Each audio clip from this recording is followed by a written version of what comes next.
Let me tell you about MPM. McAllister Precision Marketing. They can assist up-and-coming racers with career advancement, promotion, and assist in sponsorship procurement. MPM also has media and professional etiquette training. They work with premier driver development teams and limited late models to late models. And they also help the teams to make it up to the levels of K&N, ARCA, Truck Series, and even NASCAR Xfinity. Contact Tanya McAllister today at McAllister Precision Marketing, 803-361-6199. Today, get on the board with MPM. CrateInsider.com is your one source for crate racing tech and more. Whether you currently race with a crate engine or you are thinking about getting into the sport, our website has what you need. CrateInsider.com has tech videos, interviews with experts, and the best products in the industry.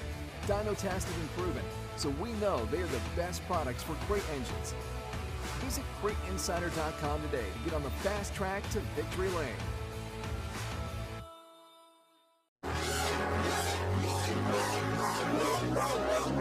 If you have not ordered at DirtCarLift.com in the motorsports racing world, you are absolutely way behind. But if you are an existing customer of the Dirt Car Lift product, you already know about why they use the concept of stop jacking and start lifting. DirtCarLift.com helps make things very easier in the pit area. Whether you need to change a flat tire, make a shock or spring adjustment, DirtCarLift.com can get all four sides up immediately, then having it go around from side to side to car. By the way, they have a special package and price for existing customers with a few changes to make your life a little easier. Give them a call at DirtCarLift.com today. Call them up again at 770-898-3907. 770-898-3907. And find out why the concept is true. To stop jacking and start lifting with DirtCarLift.com at the races today.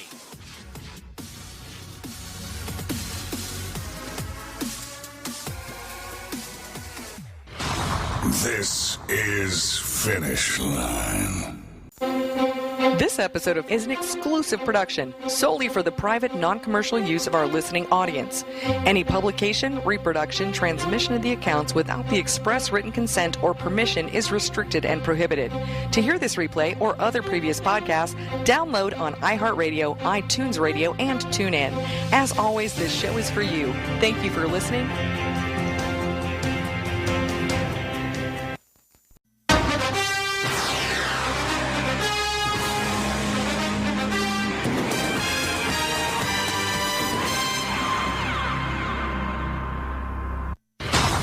This is Finish Line. Undisputed, unrealistic, unscripted, and unrehearsed. This is Finish Line, a weekly podcast talking about the positive and negative of motorsports, asking the questions to drivers, promoters, and personalities, getting the information and responses of the sport others dare not to ask or even discuss. This is Finish Line. This radio podcast is from the heart, an in-depth analysis of everything in NASCAR, NHRA, IHRA, IndyCar, grassroots motorsports, asphalt, dirt, drag racing, karting, tractor pulling, boat racing, demolition derbies, and much more. From touring events to national, regional, weekly, and more. This is the podcast where the bull stops here. Whether it's asphalt, dirt, or drag racing, or anything else in life, there is always a finish line. Now, he's a respected veteran broadcaster with over 20-plus years experience calling all forms of sports for public address, TV, and radio, from NASCAR to the grassroots. Please welcome your host, Wesley Outland. This is Finish Line.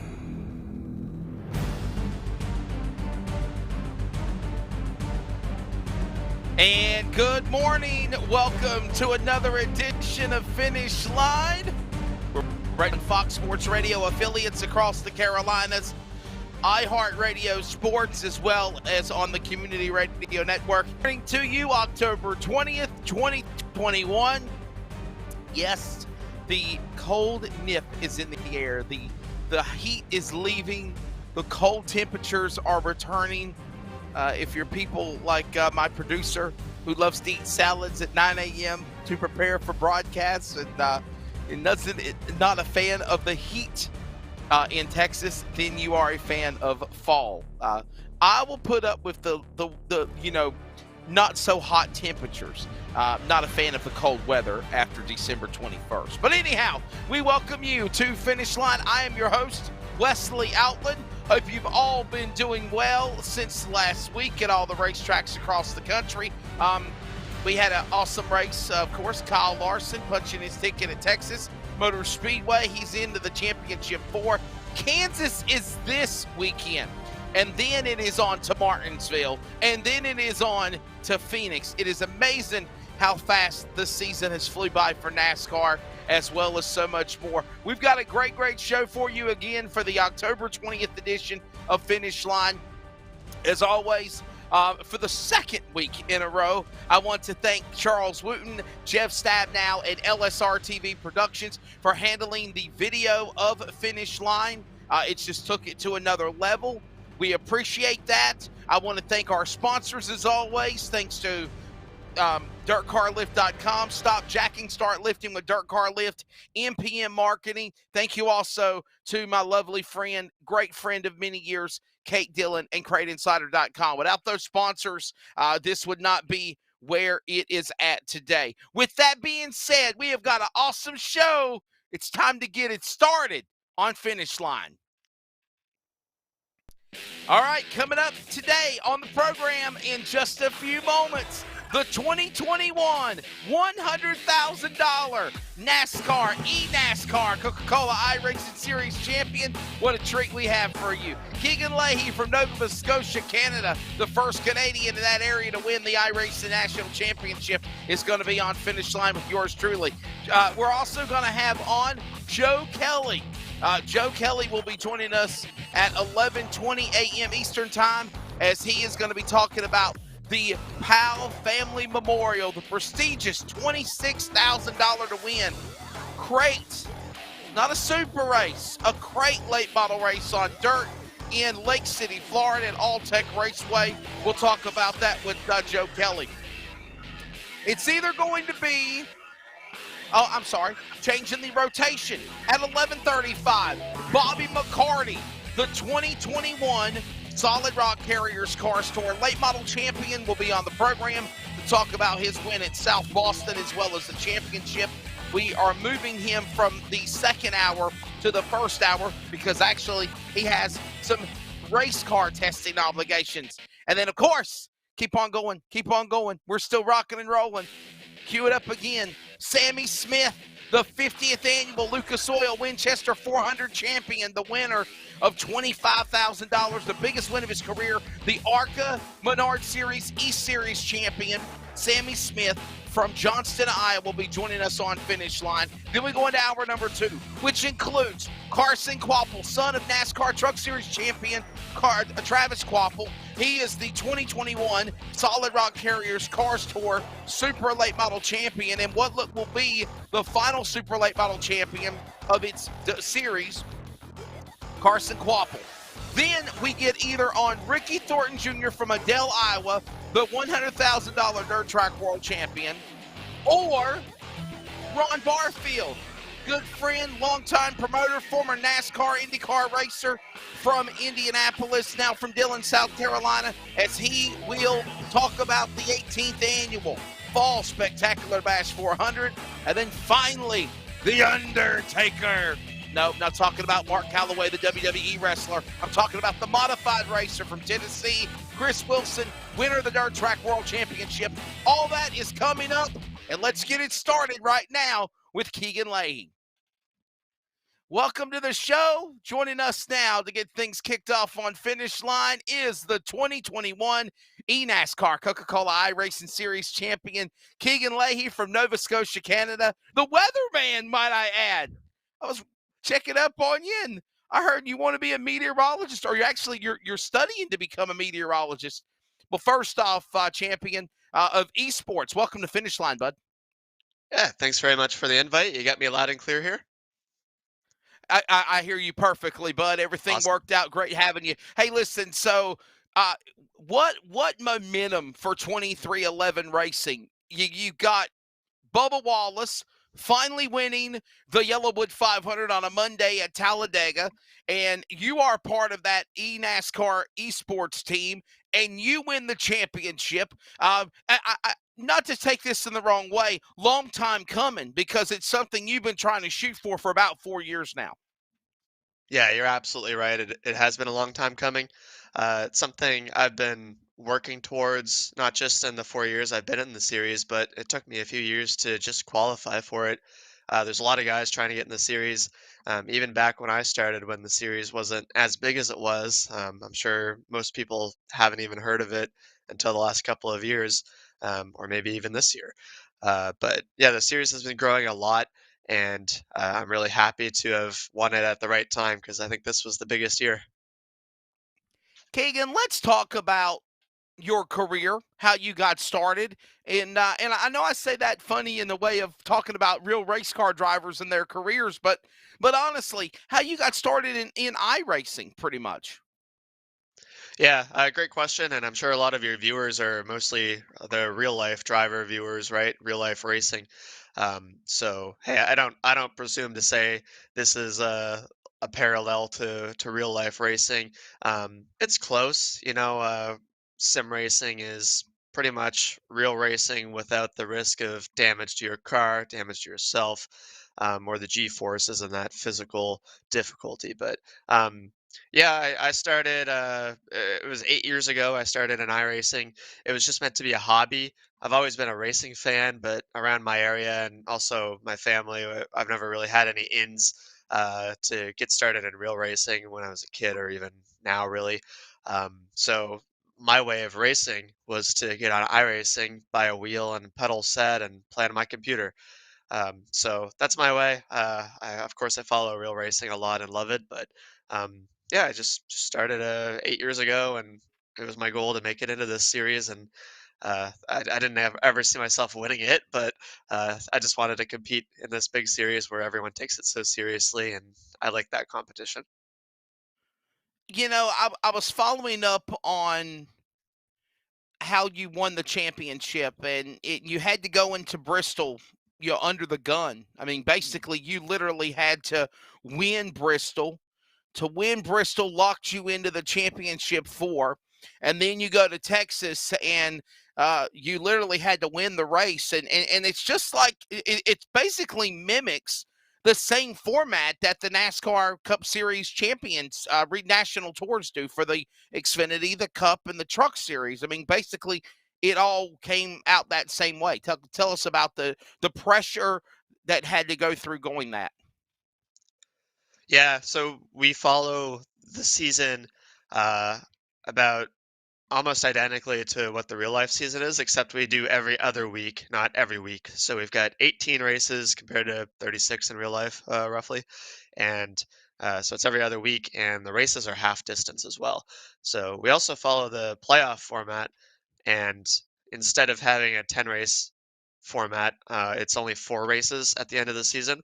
So that first round of 3 races where we have 10 drivers going for 4 spots, that's a really tough uh, group of races because either you have to point your way in, and let's be honest, that's the hard way.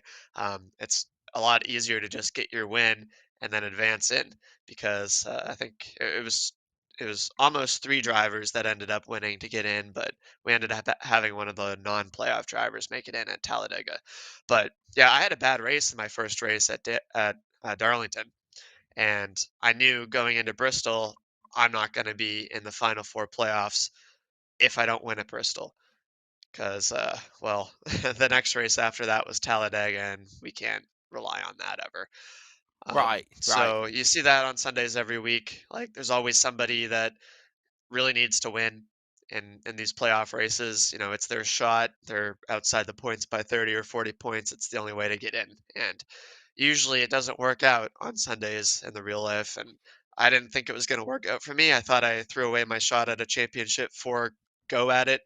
Uh, in that Darlington race I crashed in, but I was able to pull it off, and I actually led every lap at Bristol, which was I never saw that coming. I never even won at that track before, and I won it and made it in. That was harder than the Texas race, I'd say. We're talking to again Keegan Leahy, and Keegan is the driver for 2311 Racing. Let's divulge into that as well, Keegan. Racing for a team like Michael Jordan and Bubba Wallace. Now, do you interact with them? Have they personally said, "Hey, Keegan, man, congratulations on winning the championship under our name and team banner"? And obviously what are you going to do with that $100,000 check? Yeah, well, I'll start with Michael Jordan and Bubba. I don't talk to them daily, but for Bubba, I met him to we set a group of guys together in iRacing to practice for Bristol Dirt. So that was my interaction with him recently. Michael Jordan, not one on one, but I was informed he replied with a thumbs up on one of my wins. So that's my awesome interaction with Michael Jordan. But yeah, Denny, I interact with weekly, and the guys at 2311, manager Steve Laletta, president, and the social media guys. But yeah, as for the 100K, hey, this is my full time gig. I'm trying to make a living at this, and my answer for that would be like just like a salesman. If they make a big score, they don't blow it all at once, right? You got to kind of put that away for a little while. Right, exactly. So listen, but you got a good head on your shoulders. Hey, listen, before I ever wanted to be a broadcaster, besides being a flagman, I wanted to be the next Harold Kinder or Dole Ford, but they just, my dad told me flagmen don't make money. Find another career. But I will say this. I will say this. Um, you wanted to be a weatherman, and you've done everything to do to become a meteorologist. You like storm chasing, and how does a weather nerd? Don't take that as disrespect. Oh, that's cool. Somebody Yep. that's into tornadoes and hurricanes and rain and flooding and everything weather, uh, get into iRacing and do pretty darn good at it as well. Yeah, so I definitely don't hope for catastrophes to happen, but I really like watching storms coming in. I'm always following hurricanes and stuff. And yeah, I went through university. I did physics and a meteorology diploma at my local That's awesome. Halifax University, Dalhousie. And I was qualifying for this series as I was going through my degree. I graduated last year, so I've got more time at it. And hey, maybe that was part of the ingredients to this year's success, having more time excuse me, dedicate to this. But yeah, I made the decision a couple of years ago to pursue this full time, and hey, there's a decent amount of money in it. This win makes this a lot more validated. Sure, But yeah, sure. one day I think I'll jump into that career. I'd like to be a forecaster for Environment Canada, but hey, I got time on my side, I guess. I mean, I'm not super young. I'm 20, getting up to 28 now, but um, that's time to start a career. And right now, I'm trying to live my dream of being a race car driver, at least as close as I can get to that. So my question, as we continue on here with Keegan Leahy, the 2021 NASCAR Coca-Cola iRacing Series champion, say that 3 times fast. That'll make you tired. I got used to but it. yes, sir, definitely. On finish line here, coming up, Joe Kelly. We'll talk about the Powell Family Memorial in just a few moments. Also, Bobby McCartney on the way, just in hour number one at finish line. But Keegan, is there any desire to want to be a real race car driver, or are you just enjoying the drive of running esports? Short answer is yes. Of course, I would love to be a race car driver. Um, whether you can make the same sort of career at it, I'm sure all of your guests would attest it's really hard, not just to do the racing, but also to just get in it, set yourself up well financially. I'm not in that position right now, but I would love to jump in and do some racing. So I'm also not going to be arrogant and say that I can jump in and do well because it's a different skill set to jump into sim racing. Just like a real life driver can't jump right into sim racing and do well. It's a different feel. You don't have the G forces. You don't have that seat of the pants a lot of guys talk about. And conversely, I wouldn't be used to that at all. I wouldn't be used to that. the G-forces, the physicality of it. I'd probably get sick my first time. I can hardly do a go-kart race. But yeah, I'd love to try it out. And actually, I have some invites to test a local car soon. So I can't wait to get behind the wheel and see what I can do. We are getting ready to get Joe Kelly on the way. Also, have been confirmed that Ron Barfield is also available for my producers live on the air, just in case we can't get Ricky Thornton Jr. So there's just so much logistics going on all at the same time, even while we're on the air with Keegan Leahy as well. A few more minutes with him. Joe Kelly, Powell Family Memorial coming up next at All Tech Raceway. We'll talk about that. And Keegan Leahy, again, driver of 2311 Racing and the 2021 NASCAR Coca-Cola iRacing Series champion. What are you going to do with that money? What are you going to do with the money? Do you set it aside? Do you put it towards meteorology school? Do you get you a Dorothy 1, Dorothy 2 like Twister in Canada? What No, that's great though. I love the organization and everything. But all right, yeah, you kind of you're putting me on the spot here because I said I'd save it, but I'll save most of it. Okay. I think a little Okay. bit of it is going towards travel. One of those will be a storm chasing trip. I want to go down to Missouri, meet my good friend Nathan Lyon, and he's going to show me some big storms out in Missouri, hopefully in May. But yeah, I'll do a bit of traveling over the winter too. Hopefully, COVID willing, I guess. But yeah, I'll be reasonable with the spending. I gotta pay for the roof over my head and the student loans and stuff too. So, what got you involved with getting it? Okay, how do you get hooked up with? We all know about getting involved in iRacing. Anybody can do it. It's so easy a Mhm. caveman can do it. Okay, if you want to, if you got a computer, you got the computer, the rig, If and you want to everything start, else. yep. Um, but one of the things that I love, and we're looking to the left of you on the camera, that is your racing rig here. This is your business chair you're sitting in right now. This is your meteorology chair. And then to your left of you is your iRacing rig. And I think I saw a video on a news report that said you got that out of an Oldsmobile car. Am I correct? Yep, that's right. So sorry, hopefully I don't show my messy room too Go badly, ahead. but Take us on a field uh trip. King and yeah, Leahy in the so field trip. Here you go. that's the Look at rig. this. That's where the magic happens. And my cat's there waiting too, I guess. But I got the steering wheel, electric motor that gives you the force feedback, triple screens, computers down here that runs it all. I got some nice pedals down there too. But yeah, Oldsmobile racing chair. My uncle luckily gave that to me. Yeah. I didn't have the money for the rig at the time, and honestly, it's gonna stay. I like it. And I noticed you're like me. You have a green screen, right? You have a green screen. Yeah, yours is a lot better than mine. I gotta upgrade on mine, I think. But yep, that's honestly, this isn't the business chair. This is the play video games on my computer chair. That's the business chair right there. Definitely. And I saw the video of whenever you won the race, your family. I saw video and family posting, screaming, cheering for you as well. Man, what a special moment that was as well for you. Definitely, you man, Keegan. Just a special moment. $100,000. Now, are you going to be a part of the NASCAR awards banquet? Are you going to go to Phoenix in a few weeks to be acknowledged? How is NASCAR going to, give you the kudos of being the champion this year? Obviously, things are different in the years past because of COVID. Yeah, as far as I know, I'm not going to the awards banquet, but that's totally cool because I'm doing what I really want to do anyway is go watch the NASCAR race in Phoenix, and they'll present my check and trophy, and I even get a championship ring, which is pretty amazing to say. This is a real NASCAR sanctioned series, and I'm getting that same ring that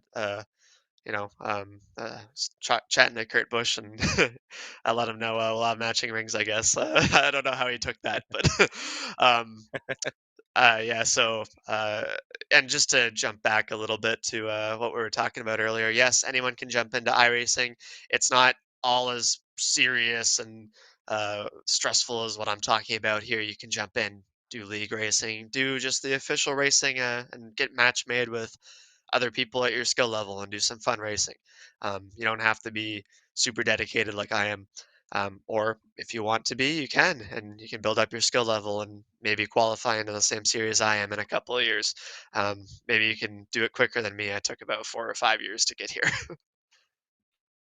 Well, listen, I want you to thank all of your sponsors, everybody that helped you get to where you're at, man. And the question is, do you go for a repeat next year? Are you going to defend that crown to be able to, race in the eNASCAR championship? Like being a champion, do you automatically have a bid right into next year? You automatically get to qualify and race, defend your title? Or do you got to basically go through all of the qualifications like anybody else goes through? The top 20 are locked in. Bottom 20 have to try to requalify. There's always some sort of revolving door. It's normally about 10 or so new faces every year. I'm locked in, luckily. I don't have to deal with that. I hate that anyway, having to do a qualifier. That's even more stressful than the actual series. But yeah, I'm going for a title defense #1, I guess. And I just want to avoid that champion slump because it seems like every time there's a new champion, the very next year they have a bad season. So my goal, just stay in the top 20 at least, maybe go for playoffs again, and hey, we'll see how it is at the end of the season. But yeah, thank you, Wesley, for the invite and Virtual Racing School. That's my sponsor. They help make this work for me, and I work for them. That's how I'm able to do this full time. And then 2311, of course, very Now, grateful to them what for, yeah. what is virtual racing school? Can you explain that? I think we're still waiting on our next guest to get chimed in. He's late. I'm gonna go down to Florida and get him if he doesn't join me. Joe Kelly's supposed to be on here at this time, but I'm letting you stay on a little extra TV time with the iRacing esports champion. Having iRacing sponsors. What is virtual racing? The development program you have. Sure. Okay. Hey, I appreciate you giving me the opportunity to talk about that too.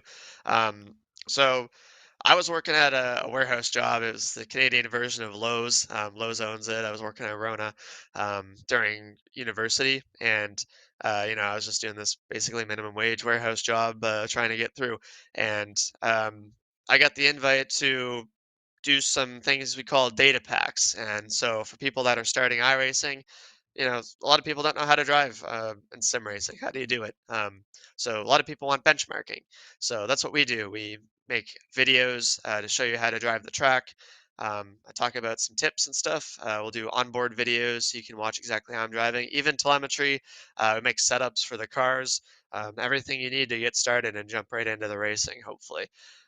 So that's what I do on a day-to-day thing. I was able to quit that warehouse job and that was the start of my full-time sim racing career. So, um, I love the job and I'm super grateful that they gave me that opportunity.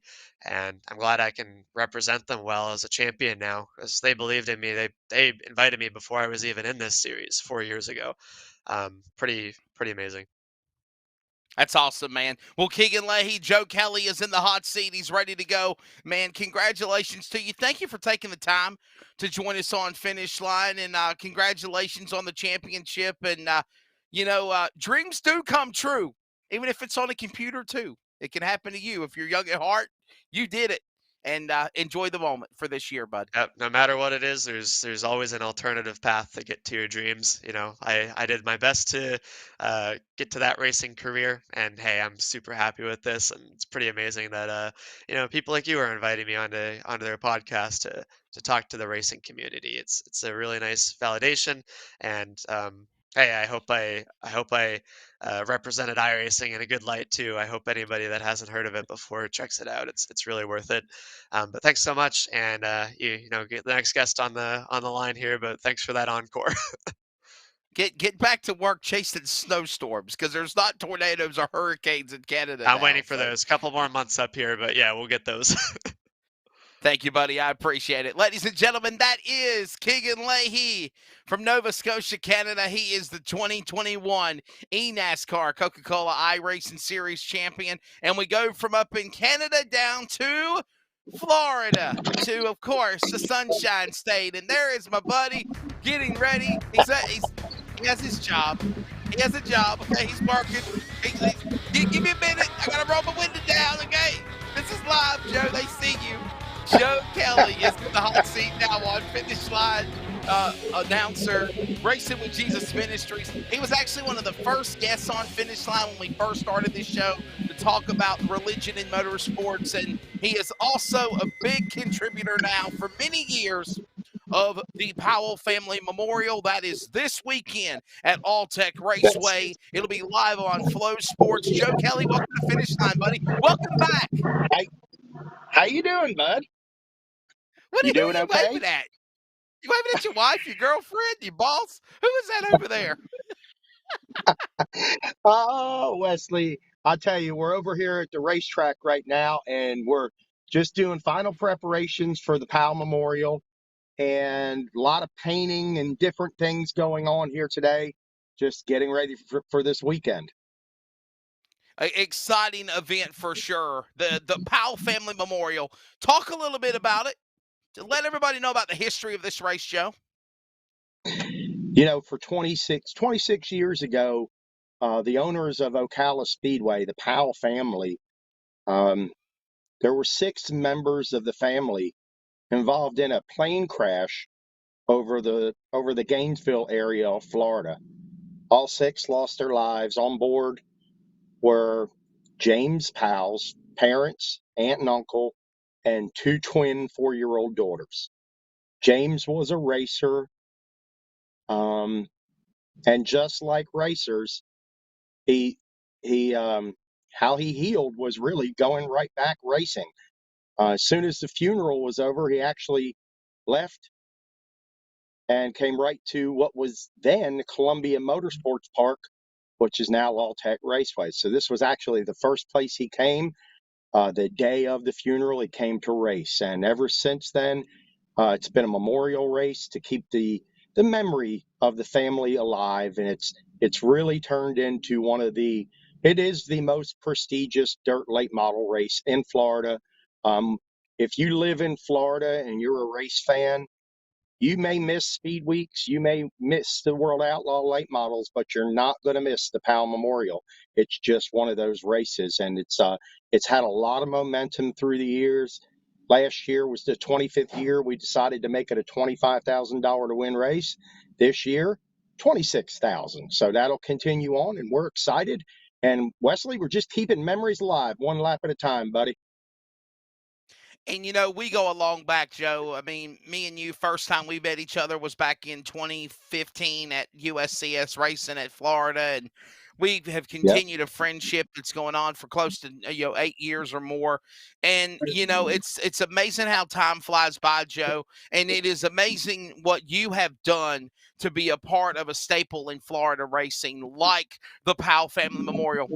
I love the fact that it is crate late models. And what people that might be tuning in the Finish Line might not know, crate late models are a 604 Chevy Performance Base Series or tour or weekly program. It's not like super late models where Ricky Thornton Jr. or the Brandon Overtons or the Davenports of the world are racing for the 900 horsepower engines. It is 604 crates, and it's honestly the Powell Family Memorial. And Joe, you have said this to me as well on numerous occasions. It is the most prestigious paying dirt track race in the state of Florida, and it's with great late models. Yes. This race actually started off on pavement, and back in the day, they would run super late models, asphalt super late models, but the race went to Bubba Raceway Park, I believe, was the first dirt race, and it went to what they would consider now a limited late model event. And for years, the limited late models kind of headlined the show, and then the car count started to dwindle off a little bit, Wesley. So the wave was the Crate Racing USA series, and that's kind of what we got linked up with. Adam Stewart and all the people there, they do a great job. It really takes a huge burden off of the racetrack to have them here with us. Adam, as you know, is a great guy, and everybody that works with him, just a great series. And and really we all really work well together. So it just was the natural flow of the thing. Now, I'm not saying that this race will not end up a super late model race again at some point, but right now we are very happy with the Crate Racing USA Dirt Late Model Series and the program that they have. And this year, this is the first time that the Powell Family Memorial is an actual Crate Racing USA Touring Series points race. So that's a big thing for us too. We're enjoying that too. Well, to make it a point series race, obviously, I think is going to bring some of the national names as well as the drivers that are competing for the touring championship to come and compete. Sure. Is it hot down in Florida? You try to get the bugs out. You got the air conditioner on. What's going on, Joe? I'm burning up down here. You know, I've been down here painting this morning, and I got here early just to beat the heat, but it's supposed to be close to 90 degrees down here. I'm sitting in the cab of my truck, and they're cutting grass right outside, so I have to keep rolling the window up and down. And I could probably start my truck. That would probably be a smart thing to do, but I hadn't thought about that till just right now. Yeah, well, go ahead and start your engines, okay? Joe Kelly, start your engine. Oh, man. All right. I would love everybody to see the reaction on my face right now. It's definitely, man. We got Bobby McCarty on the line. He's coming up in just a few minutes. Joe, as always, man, it sounds like you got a lot going on, you know. So you're cutting grass, I do. You're painting. We have a ton going on. I'd like to tell you something though. This year, a couple of local sponsors, MD Towing and Ocala Restaurant Supply, supplying a $1,250 Fast Time Award for this race. That is something that's almost unheard of, and we're excited to do it for these guys. And all the heat races are paid. VP Racing Southeast coming on board this year, awesome. and a bunch of other local sponsors with, Profab coming on board with a couple gift certificates, big money certificates, and local towing companies with longest tows and just different things like that, Wesley. The whole community really comes together for this race, and we appreciate everything that you do. And man, there's just so many working parts to really make this happen, you know. Well, Joe, we got to get Bobby McCarty, the 2021 Cars Tour champion, on the line for late models. He had to reschedule to go through a test session he's got to prepare for this afternoon. I think it's the Fall Brawl at Hickory. But before we do let you go, man, give all the final details and information on the race this weekend. Okay, Powell Family Memorial, October 22nd and 23rd. Qualifying and heat races on Friday night as well. To complement that, we have the Crate Racing USA Street Stock Series in the house for a full show. Then we'll come back on Saturday.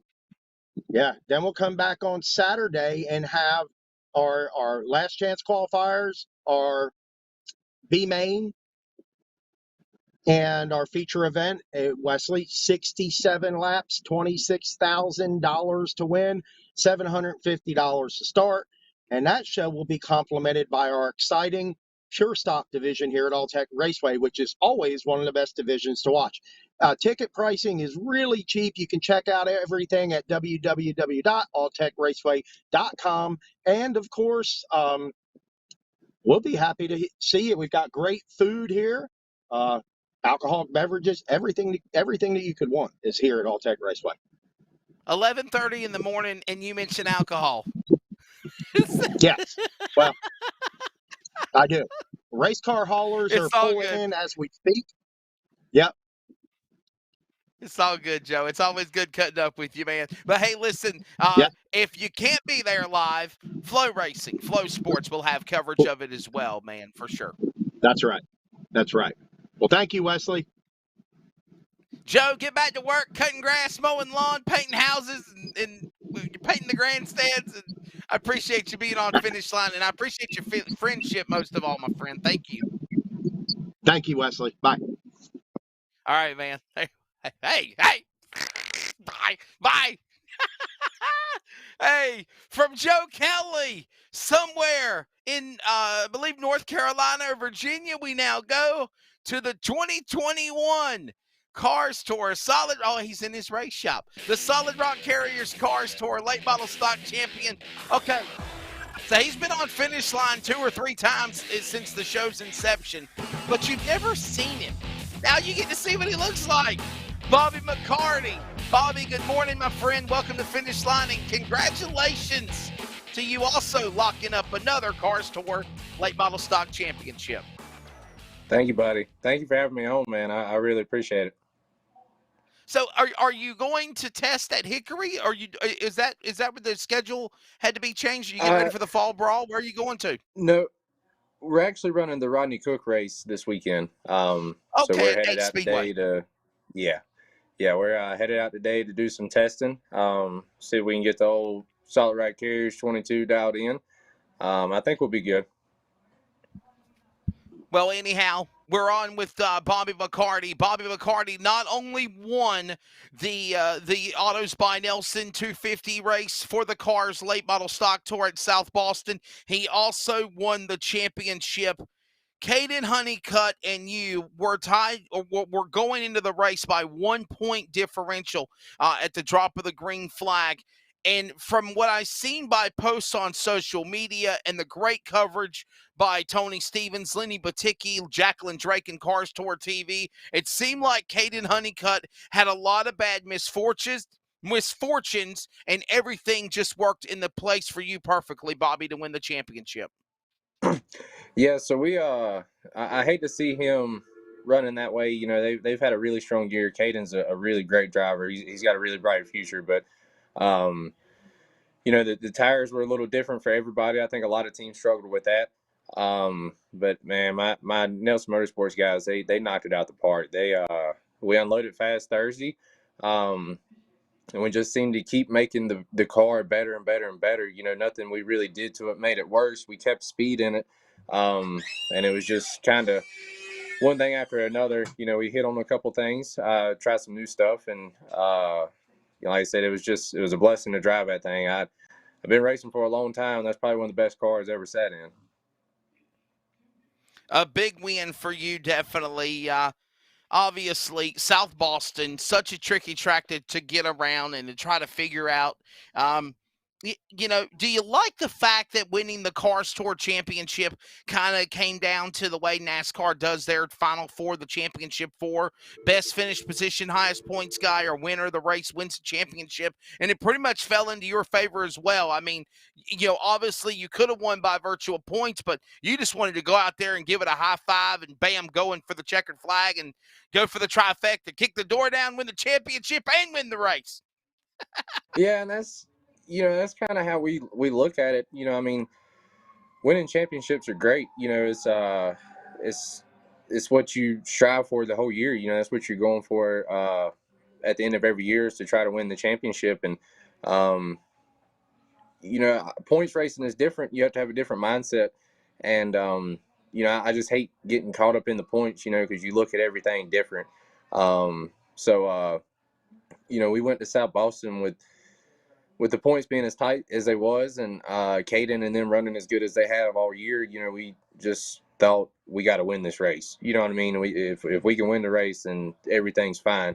So we just went into that race. We never even talked about points. We never worried about nobody's car but our own, and we just stayed focused on making that 22 car as fast as we could possibly make it. And I'd say we achieved that pretty good, because that thing was strolling. But no, it was really cool, man. And to win that race, I haven't won the Cars Tour race at South Boston before.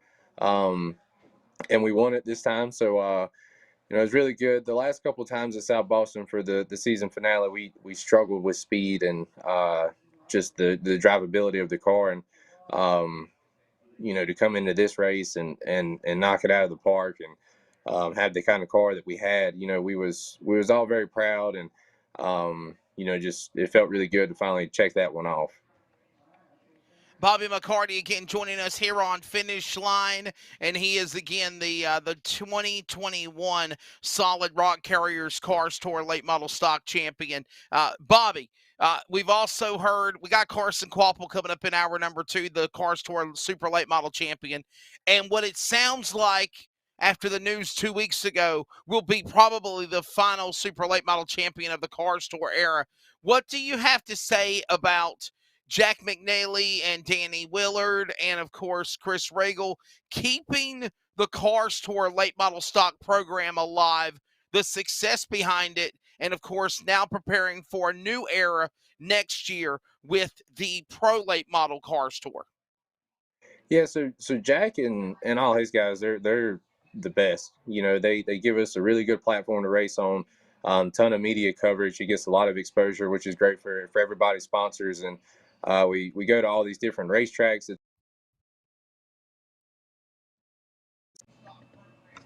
Are you Somebody there, just bud? tried calling me. Hold on. You got me? Tell him you're on the air. Tell him you're busy.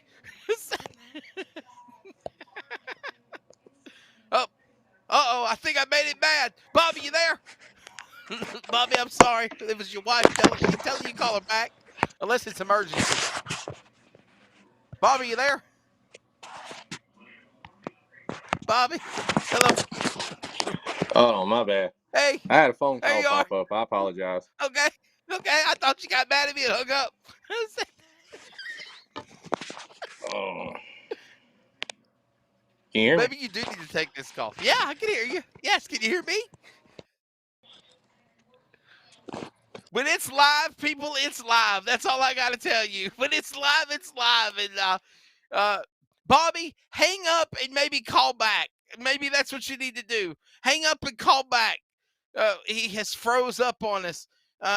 All right, Charles, clear the feed. Get rid of him. I think we lost All him. right. There he is. Hey, welcome back. I had a phone call pop up. It was actually Justin Johnson calling me. Well, you tell Justin tell him you're fulfilling your media obligations. Right. But no, going back to Jack and them, Oh man.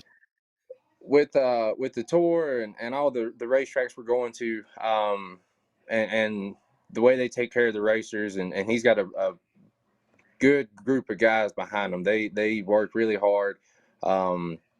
It's, for me, the biggest thing is when I go to these races and we leave, regardless of how it plays out, I know I got a fair shake. And as a race car driver or a race car team, that's all you can ask for is, going to a track and knowing that there was no favoritism played. Everything played out the way it should. And they've been working hard on the super late model program, trying to bring in car count and raising purse. And they was doing everything they can. And they just, I think supers in this region is kind of a struggle. I think if the tour was a little bit further south, it would work a lot better.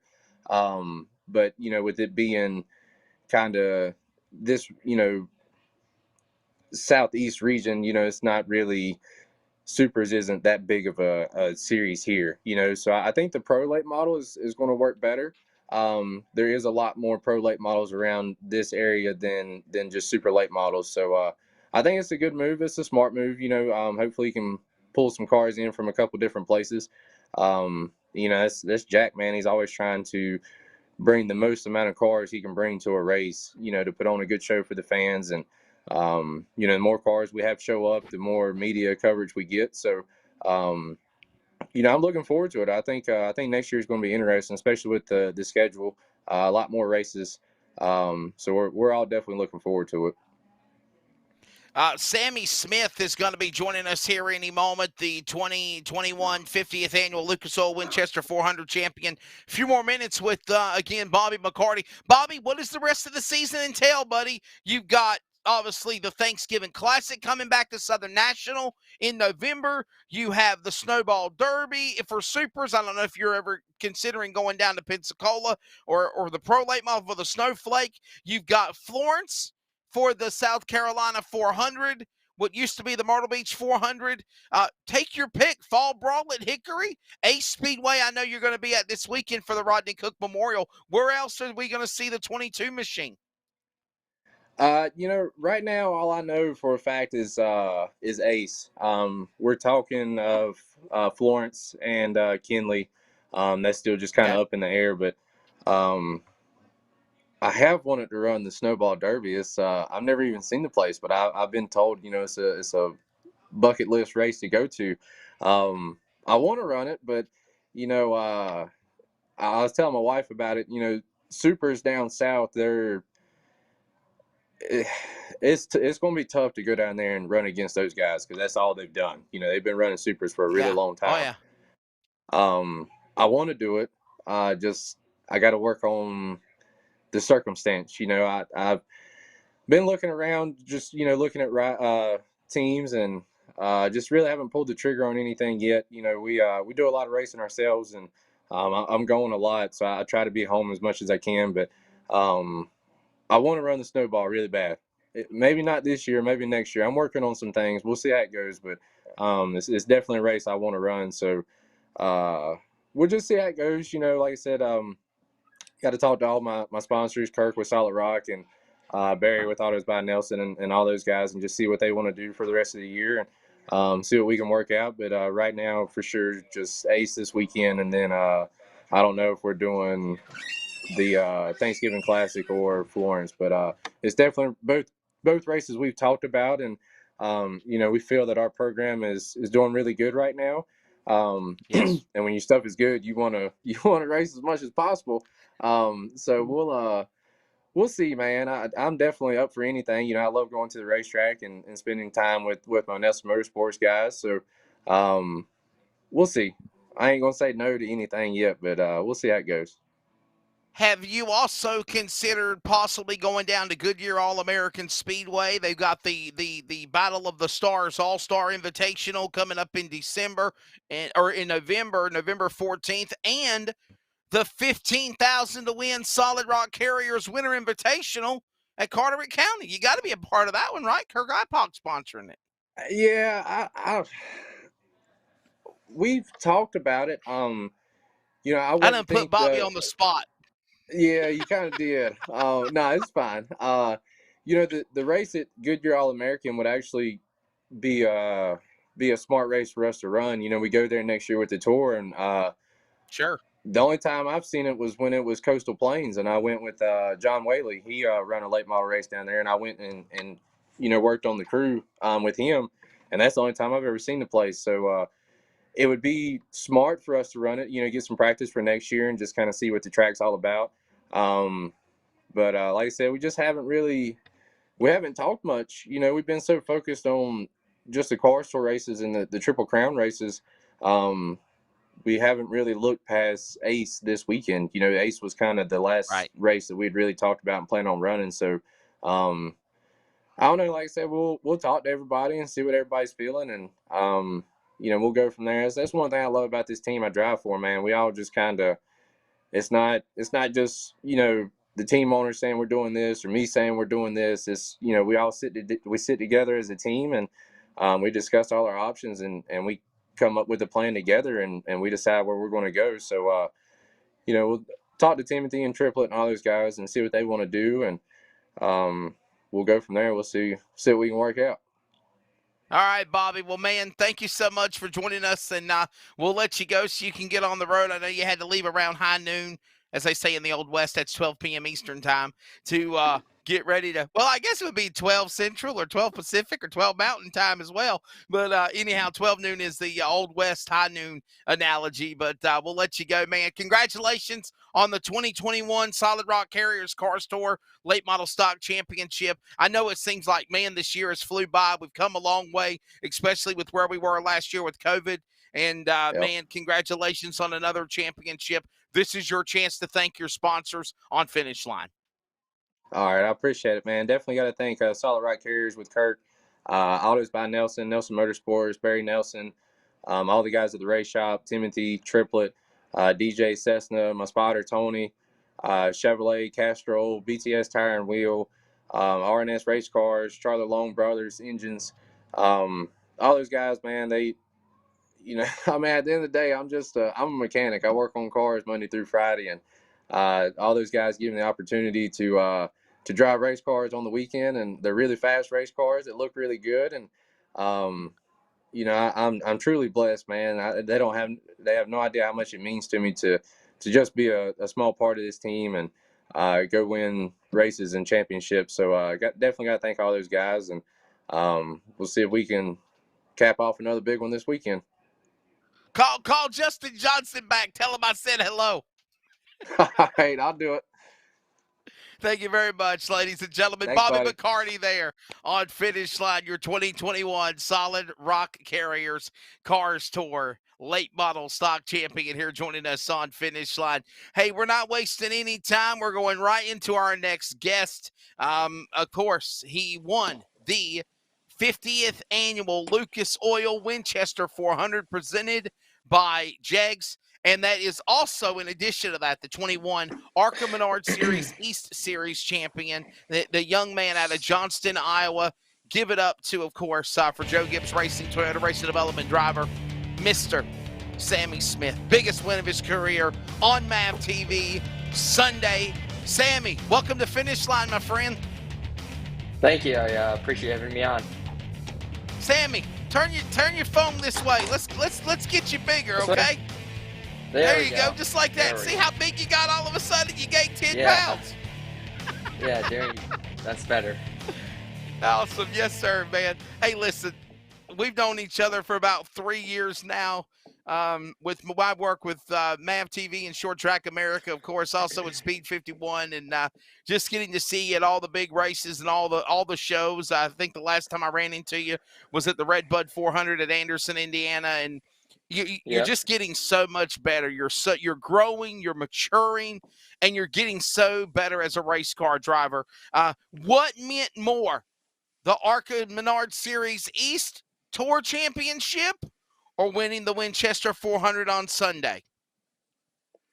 Man, it's a tough one, but I'd probably say the Winchester 400. It's just it's such a big race, and when I started racing, I wanted to check off those 3 to 4 crown jewel races, Red Bud, Winchester, All-American, and the Derby. So I felt like it was a really big race to win. I was talking to Donnie, excuse me, and I think he's ran it ran the last 12 years, and he's led laps, been in a position to win. He just hasn't had the luck, or something's gone wrong, and then to win it, my second try, it really means a lot. And to get his in the team the first win for Donnie Wilson for the 400, it meant a lot. Winning at Winchester Speedway, the High Banks, such a dominating, intimidating racetrack to conquer. And, man, you had to fight for it in that last couple of laps for that matter. Yeah, we had a good car all day. We started 7th, was able to take the lead, I think, lap 70. And then we kept the lead till about 250, and then we got off strategy a little bit with tires. Tried to save 4 tires sitting in the pits with 100 to go, which we were able to do. We put our lefts on at 100, and then we saved our rights till 380, which was a long stint on the rights. So we struggled that second to last run. Was near going a lap down. I think leader was probably 15, 20 back, but we were able to hold on.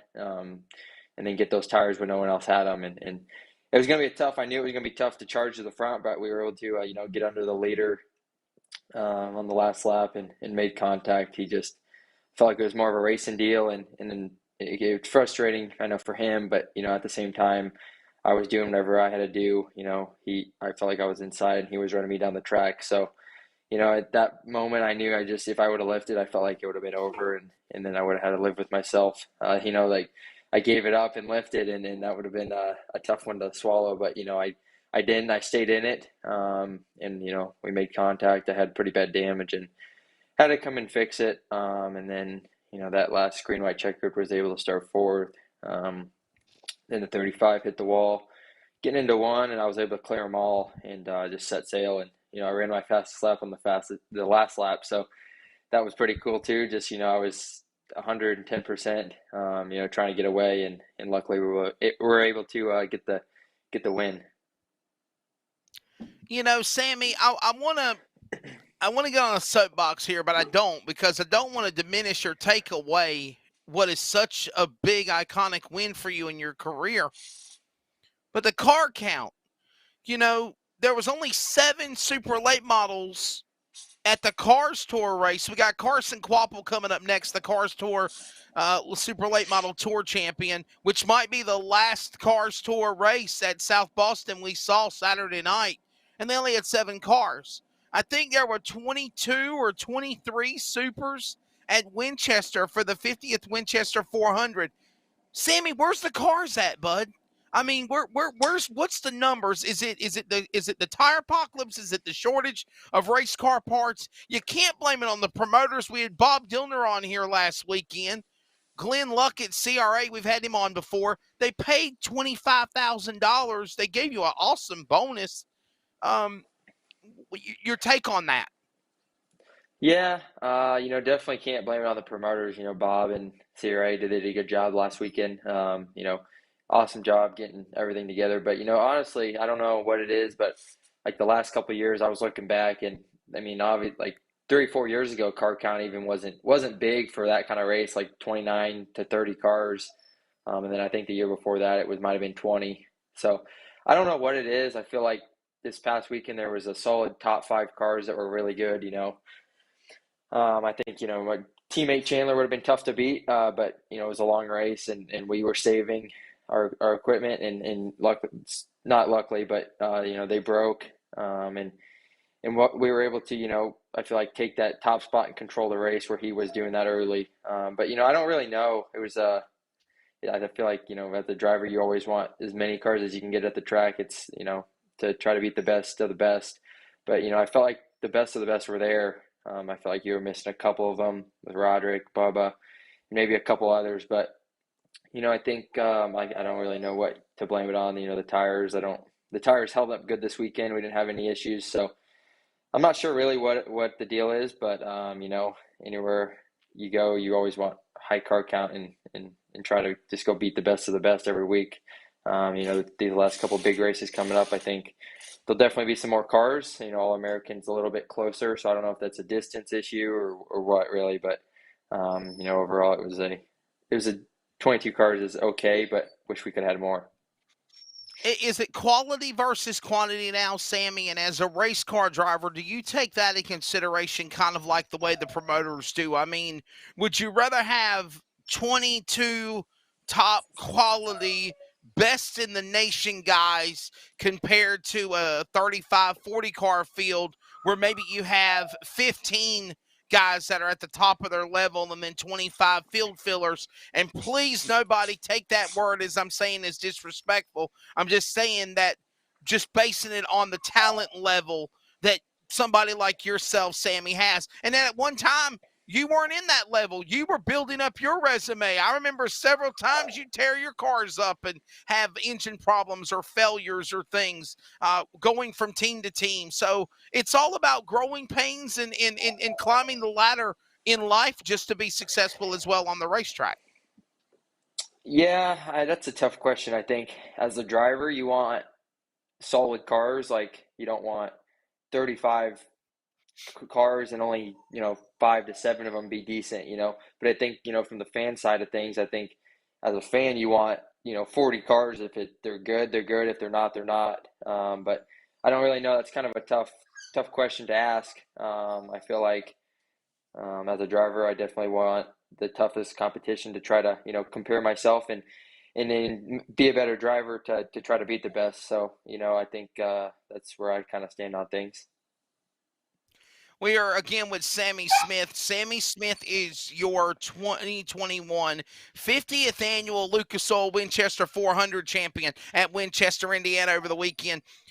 Sammy, you'll never forget this one. And I've told people this as well. You think of the 50th Daytona 500. You think of Ryan Newman winning the 50th 500. We might not remember who won the 51st or the 52nd or even the 60th, even though we know it was Denny Hamlin. But the 50th, that's a marquee milestone. That's a golden anniversary event. What does it mean to you knowing that when we look at the history etched of motorsports like the Winchester 400, you are the 50th anniversary golden champion?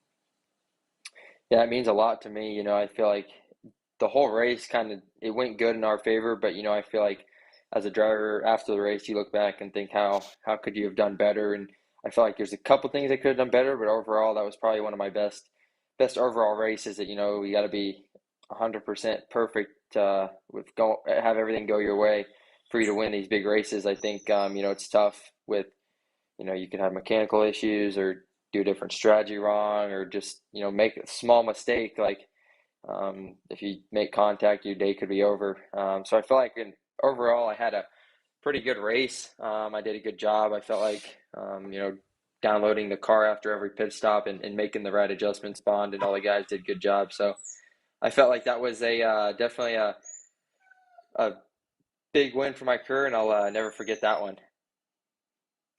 Sammy, let's go back to the ARCA Menard Series East Championship. You wrapped that up a couple of weeks ago at Bristol Motor Speedway. Let's be honest, another high-banked racetrack. But to win that championship, you had to survive the battle all season long, from New Smyrna to the finish line a couple of weeks ago in Bristol, Tennessee. What was that like, and what does it mean for you to be representing Joe Gibbs Racing, Toyota Racing Development, and hoist the banner as the national ARCA Menards East champion, and another Joe Gibbs champion, his grandson, Ty Gibbs, being the national champion?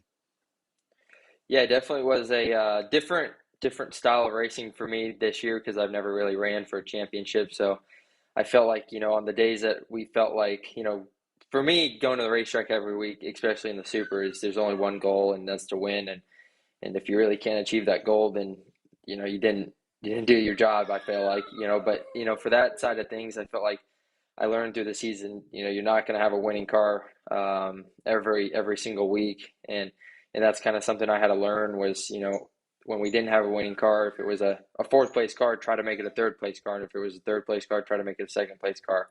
And just try to do that, be consistent, which we're able to do. We only had one bad finish when we blew a right rear at Iowa and hit the wall. But other than that, I felt like we finished top 5 in every single race. It was different going to bigger tracks. Had to get that experience with the aero and stuff. But overall, I felt like it was a good season. And, you know, I mean, at the end of the day, I feel like the championship and the Winchester 400 were equal, but that Winchester 400, I think, just tops it just a little bit more, just because of how big of a race it is. And if you look back at all the great drivers that have won it, what that means to me. I don't want people to think I'm disrespecting our buddy here. I'm working on social media. I'm working on posts on Twitter and Facebook and Instagram to let everybody know that the Sammy Smith is joining us here on Finish Line. And by the way, you can follow Sammy Smith on social media at Sammy Smith SS on Twitter. Of course, Instagram as well. Facebook, you've got that locked down. And Toyota Racing, proud member of Joe Gibbs Racing, Toyota Racing Development driver, of course, out of Johnston, Iowa. Hey, Ricky Thornton Jr. out of Adele, Iowa, won the Dirt Track World Championship. You guys are doing pretty good out of the cornfields lately, winning these races. Your thoughts on that, bud? Yeah, that's pretty cool. You know, I think just try to represent the state proud. You know, do everything, you know, I can to represent my sponsors and my team and everyone, just to make them proud, and everyone that supports me. Means a lot. And, you know, just trying to, hopefully we can go capitalize on these next couple big races and hopefully go get us another guitar. I was able to win the ARC race there earlier in May. So hopefully we can do that again in the Super. That'd be an awesome second race for the last couple of races coming up. Definitely. A few more minutes with Sammy Smith, and he can finally take the dog outside to the bathroom, it sounds like. Either the dog is hungry, let me just let him out. There you go. Who let the dogs out? Sammy Smith did it live on Finish Line. You're seeing it. Sorry. I've never had somebody walk off set, but he did it. Sorry. He was in the office with me, and he wanted out. So I wonder how much you're going to put up with it, Sammy, for sure. Hey, a few more minutes with him as we're awaiting our next guest. We're awaiting Carson Koppel. Do what now? Oh, okay. My producer's in my ear at the same time. Sammy, you can't hear him, but I can hear him. So they were telling me that he's not online just yet. So we're a few more minutes with Sammy Smith, and of course the Winchester 400. Sammy, you know, the Winchester 400 paid $25,000 You got the rifle, though. Have you been able to fire that gun yet? Have you been able to actually put some rounds in it and shoot it, or do you just have it hanging up on a mantle in your wall like a trophy case? Yeah, not quite yet. I think they had to ride back to the shop with the guys, and then someone shipped it up earlier yesterday. So I should expecting it here today or next couple of days. So I'm probably just going to set it up on the shelf. That was I think the couple like key things that like the Winchester 400 Nashville. You get a rifle, you get a guitar. That stuff I think to me is really cool. And I think that's what really tries. As racers, you really want to get the trophy and try to collect all three of those big races, which we're going to try to do these last couple with Nashville, then Governor's Cup, and then the Derby. So hopefully we can do that and try to get us a couple more. It's going to be tough, but I know we have the team to do it. A few more minutes with Sammy Smith. Carson Quapple is filling in, and you know Carson Quapple, don't you? Little late, Yep. but never. He'll be here, right? Yep. We've raced quite a bit through the last couple of years, legend cars and then late models and so forth. Sammy, with this win, obviously at the Winchester 400, do you feel that this could definitely take your career to the next level? Obviously, to get a chance for a NASCAR Camping World Truck, Xfinity Cup ride on Sunday afternoons. Obviously, you're going through the short track ranks, the super late models, the ARCA E-Series Championship. Do you feel like Joe Gibbs Racing, Toyota Racing Development have you on that path, that straight line per se to get you into Cup on Sunday? Yeah, I think so. The biggest thing is I think that moves people's needles is people winning. You got to perform, and I feel like for me, running these kind of races, like to feel like I deserved another shot at the next level is being able to win these big races. Winning ARCA races, I feel like you just got to keep winning to move up to level. I mean, anybody can go to a truck or Xfinity ride, but I want to do it in the right way and just go, not just go there to run just to say I ran an Xfinity or truck, but to go win races and win championships. So I think that's my end goal is to continue to move up, but don't look too far down the path. My eyes are on Nashville. Try to go get another guitar. Go get it. The quest for the guitar in the All-American 400, the 37th All-American 400. In addition to that, also the Winchester 400. He won that one, and coming up in December, the most prestigious short track race in America, the Snowball Derby at Five Flags Speedway, along with the Snowflake 100 races that he's both been a part of for many years here in the last recent 5. Sammy, thanks for joining us on Finish Line. Thank your sponsors. Congratulations, Rifle Champion. Winchester 400, you'll never forget it. Thank you. I just got to, thank TMC, everyone over there, Jason, everyone that helps out, supports me, Communication Dialink, Sinclair Tractor, Engine Ice, Adams Polish, Toyota, Donnie Wilson, the whole crew, Bond, just everyone that has, helped me get to this point in my career, and hopefully we can keep going. All right, buddy. Well, congratulations to you. Good success the rest of the way. Good luck at All-American on the Snowball Derby. We'll see you at those big races coming up very soon, and we appreciate you being on Finish Line this afternoon. Yep, thank you. I appreciate it. See you. Sammy Smith. That's Sammy Smith SS on Twitter. We are going to take a quick break. We've got to thank our sponsors, Crate Insider, Dirt Car Lift, MPM Marketing. Love you all. Mwah. Big bunches. Thank you for sponsoring the show. Thank you for you, the fans. We'll be back with Carson Quapple to kick off hour number 2 next. This is Finish Line. Let me tell you about MPM. McAllister Precision Marketing. They can assist up-and-coming racers with career advancement, promotion, and assist in sponsorship procurement. MPM also has media and professional etiquette training. They work with premier driver development teams and limited late models to late models. And they also help the teams to make it up to the levels of K&N, ARCA, Truck Series, and even NASCAR Xfinity. Contact Tanya McAllister today at McAllister Precision Marketing, 803-361-6199. Today, get on the board with MPM. CrateInsider.com is your one source for crate racing tech and more. Whether you currently race with a crate engine or you are thinking about getting into the sport, our website has what you need. CrateInsider.com has tech videos, interviews with experts, and the best products in the industry. Dyno tested and proven, so we know they are the best products for crate engines. Visit CrateInsider.com today to get on the fast track to victory lane.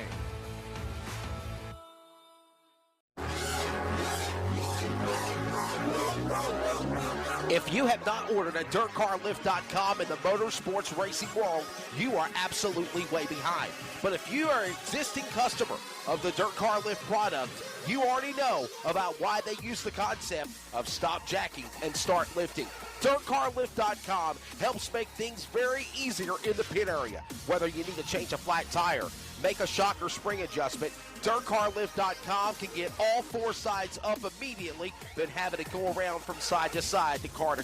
By the way, they have a special package and price for existing customers with a few changes to make your life a little easier. Give them a call at DirtCarLift.com today. Call them up again at 770-898-3907. 770-898-3907. And find out why the concept is true to stop jacking and start lifting with DirtCarLift.com at the races today.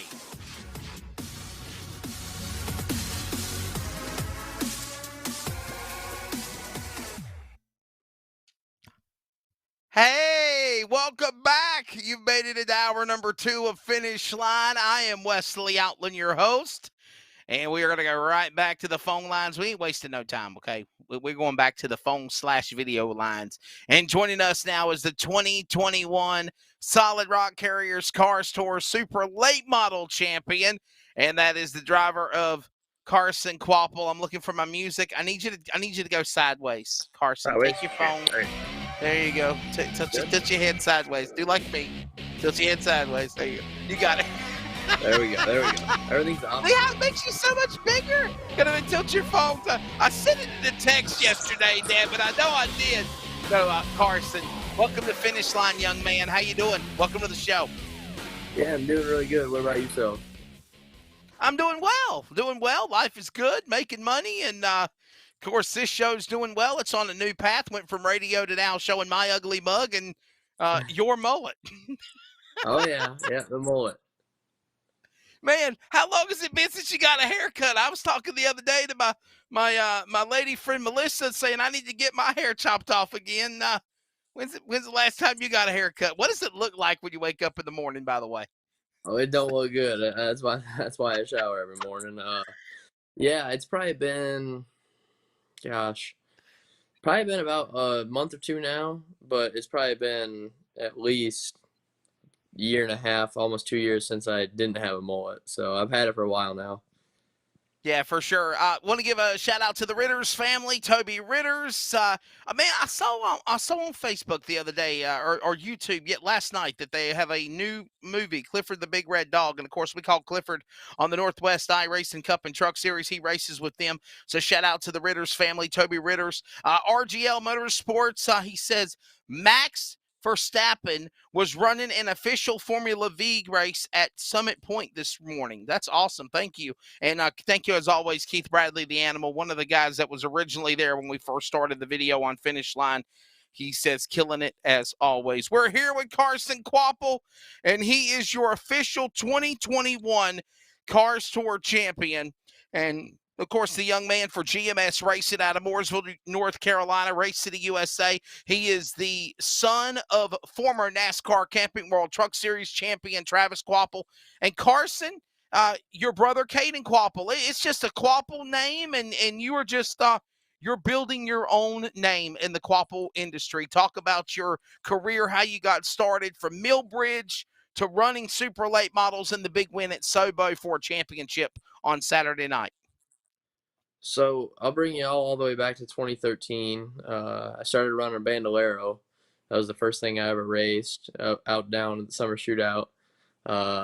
Ran those for about a year or two, and we moved up to Legend Cars. Ran those for like a year, and then we moved into the Outlaw Carts. I ran the kid class, and then I went all the way up to the adult open class, and we won a bunch of races and had a really good time. And then we moved on to the big stock car stuff, ran some late model stocks for about a year, and then ran the super late model stuff ever since. So, yeah, the South Boston win was pretty cool.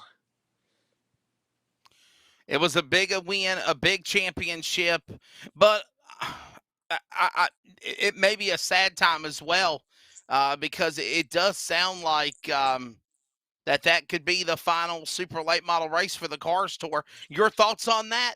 Are you moving into pro late models? And, what does it mean to win a championship before they do finally shut down the super late model programs of the Cars Tour? Yeah, it's bittersweet because it's really cool to win the Cars Tour Championship, but at the same time, it's kind of sad that super late models are going away because, in my opinion, those are the coolest things to race around here, and it just sucks that we started losing cars and late model stocks show up. They have 20, 25 weekly, and it's hard to compete with only 10 to 15 weekly. So I understand their decision. We're probably going to run here. I'm probably going to run most of the Cars Tour Pro Late Model races, but I'm not sure if we're going to run for points or not. So we're just going to keep doing our thing and move on to the pros and adapt. We are talking with Carson Kvapil, and of course, Carson Kvapil is the 2021 Solid Rock Carriers Cars Tour Super Late Model Champion, just like where we had on earlier in hour one, Bobby McCarty. Also, we had on, of course, the driver of Carson Kvapil here with us as well. And Carson, I think of you growing as a driver. You have come such a long way because racing these Millbridge Mini Outlaws like you used to on Tuesday and Wednesday night, the TRD Micro Showdown, the Speed 51 Open where we first came acquainted when I was doing work with Mav TV and Short Track America. You have definitely grown in the last 3 years on a talent scale, and definitely your cars, your program. Is it because now being a part of GMS Racing, do you feel that took you to the next level? Really, we're not really a part of the GMS thing anymore. I ran their car probably a year or two ago. I ran their super late model, a few races, and we came out with some good finishes. But ever since the end of 2019 or so, I'd say we have been running our own cars and out of our own shop. They help us out a little bit with decals and stuff, and they help us a ton really with that stuff. But it's just pretty much me and my dad working on all 4 of our late models, 2 supers, 2 pros, and we're just having a bunch of fun doing it. It's really nice to be able to do it on your own. Well, we are definitely chatting it up here with Carson Kvapil, and you talk about your dad, Travis Kvapil. You think of what he's done in the NASCAR industry as a former Truck Series champion. He's had his heyday on the NASCAR levels as well on many occasions. What does it mean now that to do it your way per se, but you've got the help of your dad along the way as a helping hand to kind of steer you in the direction towards being successful in your endeavors as well? Yeah, it's really cool. It's anything family in racing. That's what it's supposed to be, really. Short track, local stuff is supposed to be family racing. So it fits just right, and it is probably it's probably the best feeling whenever you go out, just like we did. We won Nashville earlier in the year and beat a bunch of big teams, beat 25, 30 guys. I mean, when it's just you and your dad and a few volunteer guys at the racetrack, it really, you take a lot of pride in your stuff, and you know your race car really well, and you know what changes do what to the car specifically. Going back to the announcement of the Cars Tour moving to pro late models, and you have said that you're going to make that decision. You've raced pro late models. That's pretty much like where you got a majority of your career started from, going from the Mini Outlaws at Millbridge Speedway to now running supers to a championship. Do you feel like that's scaling back down again, running the pro late models, or do you feel like this big race now, this series for the Cars Tour, this program is going to take the pro late models to another level? And then, of course, also you think of what Keith Graham has done in the Carolinas with the Carolina Pro Late Model Series as well. Yeah, I think for sure it's going to boost the popularity with the pro late models being Cars Tour. It's kind of the marquee series around here. So I think pro late models will kind of step up the ladder a little bit. But for us, I'd say it's probably maybe a little step down just because we've already ran those and the supers are a little harder to drive and set up. But yeah, what Keith got us into the pro lates, got us into I guess we won his series championship in 6 out of 7 races. That got That's us right. started in the pro late model stuff. I'd ran a super a year before that. Our stuff, GMS's stuff, and Toby Noodleman's crew chief car up in the Midwest before that. But yeah, that's really what got us started running good. We won 6 out of 7 races and started really working on our setup, and we were able to transfer it over to the super. So yeah, I learned a lot running that pro late model, but the supers they're probably definitely a step up, I'd say.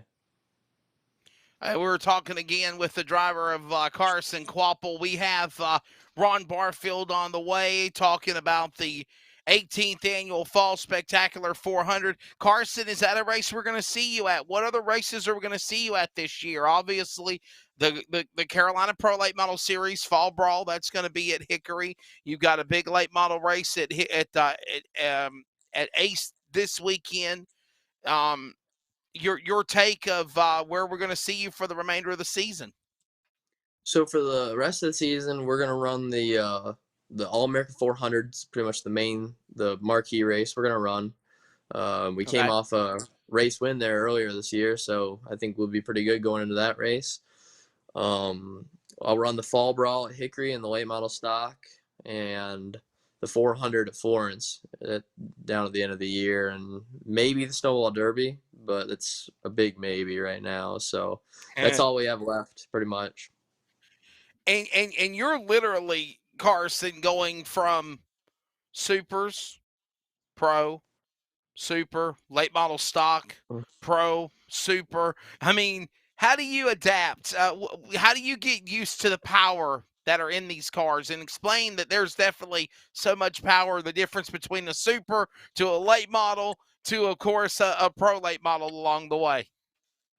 Yeah, so I'd say the biggest differences between the pro and the super is the super has 600 horsepower, and the pro has pretty much 450. That's pretty much the only difference. Everything else is basically the same. It's same chassis, same suspension. But the late model stocks, they're completely different from the supers or the pros. They have steering boxes, which we have rack and pinion. We have big 4-piston brakes in the supers and pros, and I think they have single or double piston. I can't remember for sure in the late model stocks. The late model stocks have like 520 horsepower, I'd say, but they weigh 3,100 pounds, where we are in the super 600 horsepower at like 2,800 pounds. So big difference. The frame's different in the late model stocks, the supers. There's pretty much nothing interchangeable. Definitely.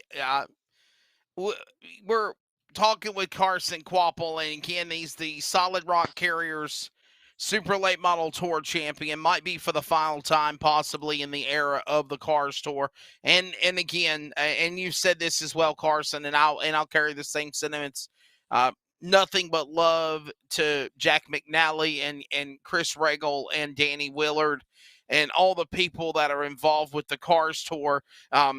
It kind of reminds me of the situation of Pass.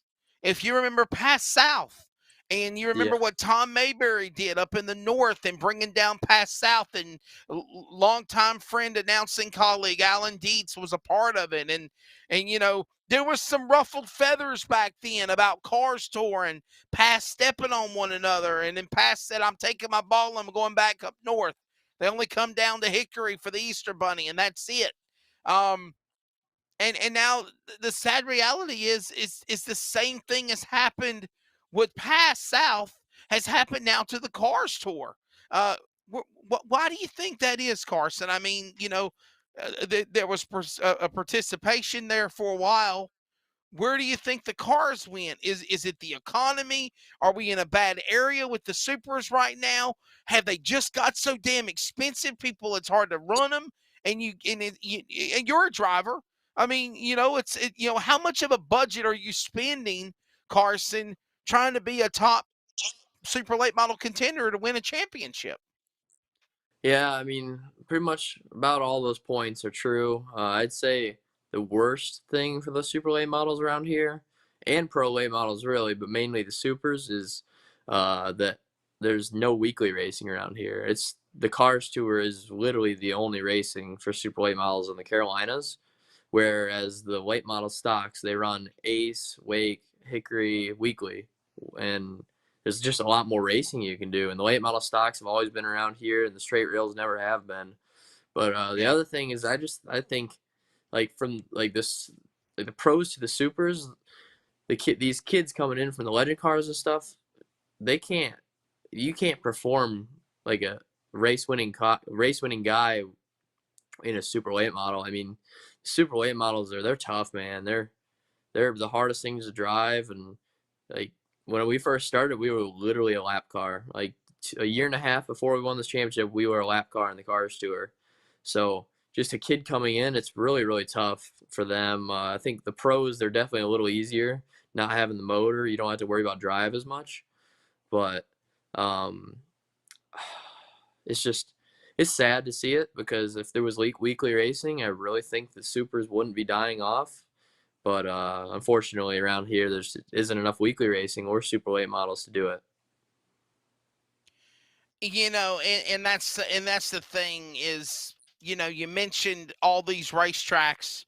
And I remember a time, Carson, where you could go to Southern National, you could go to Concord, the Big Ten Series, you could go to Wake County Speedway. I mean, we had Dick McCaskill on, Cars Tour winner at Wake County late model stock race the other Sunday night. But super late models used to be big at Wake County.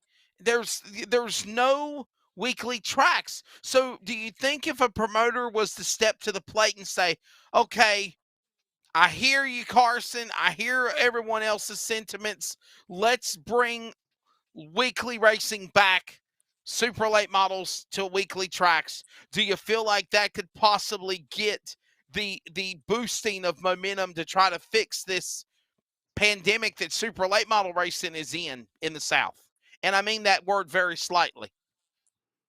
Yeah, I mean, I think it's too late now. I think if someone did, you'd get cars, but it wouldn't be no more than 5 or so, I wouldn't say. But after about 3 years of doing it, other tracks joining you, I think you would get 15, 20 cars by then. But just starting up, no one wants to start up with 5 cars, you know? It's just no one's going to do that. So it would definitely, after a few years, it would definitely pick up, I would say. Because I remember the Cars Tour, I'm sure at one point when they first started, they didn't get 20, 25 cars weekly. And there's already late model stocks around that area. Um, but I'd say for sure if promoters stepped up and ran weekly super late models or at least pro late models to help it out, I should say, it would pick up the car counts because like when you think about it, who wants to run 8 races a year when they can go run Right.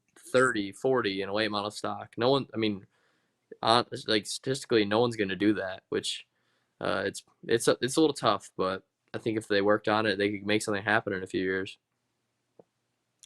And Carson Quapple, we will get Ron Barfield on the way. Also, Chris Wilson, the Undertaker. Just a few more minutes with Carson. Carson, where do you see the rest of your career going, bud, in 2021? Where do you want to see 2022 in the future go for you? And is it in the cards to drive NASCAR or the trucks like your dad did when he won a Truck Series championship? Yeah, I mean, it's just tough. We don't got the money to just go drive someone's car, you know. It's either going to take some sponsor help or someone to recognize what we're doing with what little we have with our little team and give me a shot. Hopefully, at some point, I can get that shot, but until then, I just got to keep winning races. But for 2022, I'd say we're just going to keep run our pro late models, run some Florida supers, some Wisconsin supers. Really, that's probably about it. I hope maybe some late model stock stuff if something can come along, but that's all we have planned. Well, listen, Bud, Carson, congratulations to you winning the championship. We are going to contact Ron Barfield via phone because he doesn't want to be on video. So thank you for stepping up and being on there, showing your mullet. And congratulations on the Cars Tour Super Late Model Championship. And before we let you go, man, on finish line, thank your sponsors. Okay, yeah, for sure. These, especially for the little team that we have, those the guys are the most important ones.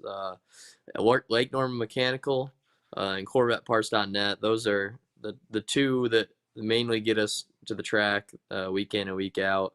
They're amazing people, and they love good racing. So can't thank them enough. Weir's Machine, FK Rod Ends, ZMAX Race Products, AP Brakes, Left-Hander, Toby Car Chassis. I always feel like I'm forgetting some, but I think that's it. Extreme Truck and Trailer. You always feel like you're forgetting some, but I'm pretty sure I got them. Yeah. Well, Carson, man, congratulations on the championship. Much success in your career. Always great talking with you, man, and thank you for being on Finish Line, Mud. Yeah, thank you for having me. Appreciate it. Not a problem. You're very welcome. That's Carson Quapple, ladies and gentlemen, the 2021 Cars Tour Solid Rock Carrier Super Late Model Champion. All right, so we're about to do something cray-cray here. I hopefully this is going to work. So everybody just work with me. Hopefully it works. So I'm going to. Your producer hopes it works. I hope it does as well. Oh. I had to hit the button. I got to turn the button to activate this. So it says that there's a. Let's see if it happens, okay? Just stand by. Can you hear that? Can you hear that, producer? Hello. I got you. There we go. And on the line with us, it sounds like I hit a home run. It's going to be the promoter of the Dillon Motor Speedway. Big race coming up, the 18th annual Fall Spectacular 400. And joining us is the promoter, former NASCAR IndyCar racer, man, now just an awesome promoter and a damn good friend, Ron Barfield. Welcome to Finish Line, sir. We figured out a way to get you on the phone line, and I think we did it. You did it. I'm telling you what, but you had a great intro right there, but you said NASCAR and IndyCar driver. Hell, I couldn't fit in one of those damn IndyCars. Well, back in the day, you did. Not now. For sure, definitely.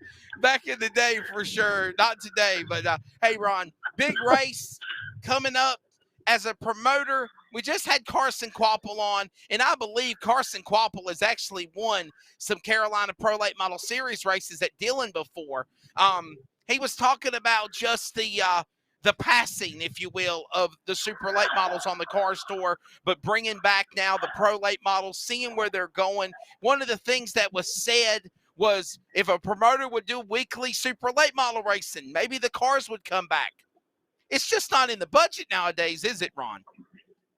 Well, yeah, it's tough. I mean, you know what? Back years ago, your feature divisions around this area were late model sportsman cars, and those are basically what your past type cars and are today, is the all pro type cars. And it the budget got to where you couldn't afford to run those cars, so then it went back to late model stocks, and now late model stocks is getting to be about the same as what late model sportsman was back in the early mid 90s. Yeah, for sure, definitely, and I think it's sad to see the super late models going away, but they're not going away. It's just in the South. That's you go to. I mean, Ron, Winchester. We had Sammy Smith on earlier. Only had 23 cars for the Winchester 400. Now they were really, really good cars, great quality cars, but it's just but. You have took, and I'm not trying to get on you about supers because it's really not you've tried to do stuff with pass and cars in the past at Dillon. But one of the things created was the AR Challenger series, and you created the Mass Street Stocks and the Fall Spectacular 400. Hard to believe it's going on close to 2 decades. The 18th annual is this Friday and Saturday. Tell us about it on Finish Line. Yeah, I tell you what, we back running like late model stocks here, and talking about the sportsman, the late model sportsman cars and the past cars and the Cars Tour, just like that. Those cars, and the Winchester 400. I looked at it. The Winchester 400 this past weekend, actually in 94 or 95, I sit on the pole for that. They had just paved that place and had brand new pavement on it. And I sit on the pole for that place. And I'm telling you what, that thing was like that's like flying an airplane in a basement, if you ever want to know what it's like. And I'll tell you, those cars, I love those cars. I always have. And that's why I try to run them as much as I can here at Dillon Motor Speedway whenever I can. But like this weekend here, we have, our local late models. We have the super trucks. We got street stocks. We got Challenger cars, 4-cylinders. We got like 8 classes running here for this fall spectacular. And I'll tell you what, it's the grassroots of racing. And, I try to make it where it's affordable for these guys to come out and race. I might not get those big number car count when it comes to late model stuff.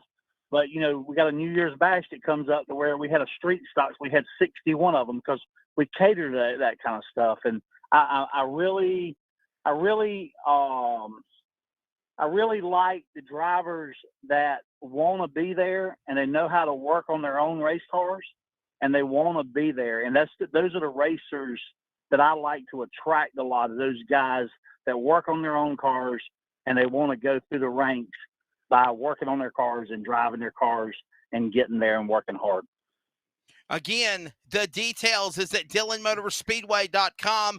It is this Friday and Saturday, the 18th annual Fall Spectacular 400 Bash, and we're talking with Ron Barfield. Ron, how did this race come to fruition? Obviously, there is the big races preparing for your finales, normally the start of the year, the end of the year. You do the New Year's Bash, which was a runoff of what the Polar Bear 150 was for 3 or 4 years from Andy Hillenberg at Rockingham, and now you've took it and ran with it for 13 years coming up in 2022. But in addition to that, the Fall Spectacular, that's kind of like your send-off, and it actually started at Florence Motor Speedway when the Pavels had it, and then you brought it to Dillon when you built that racetrack or reconfigured that racetrack.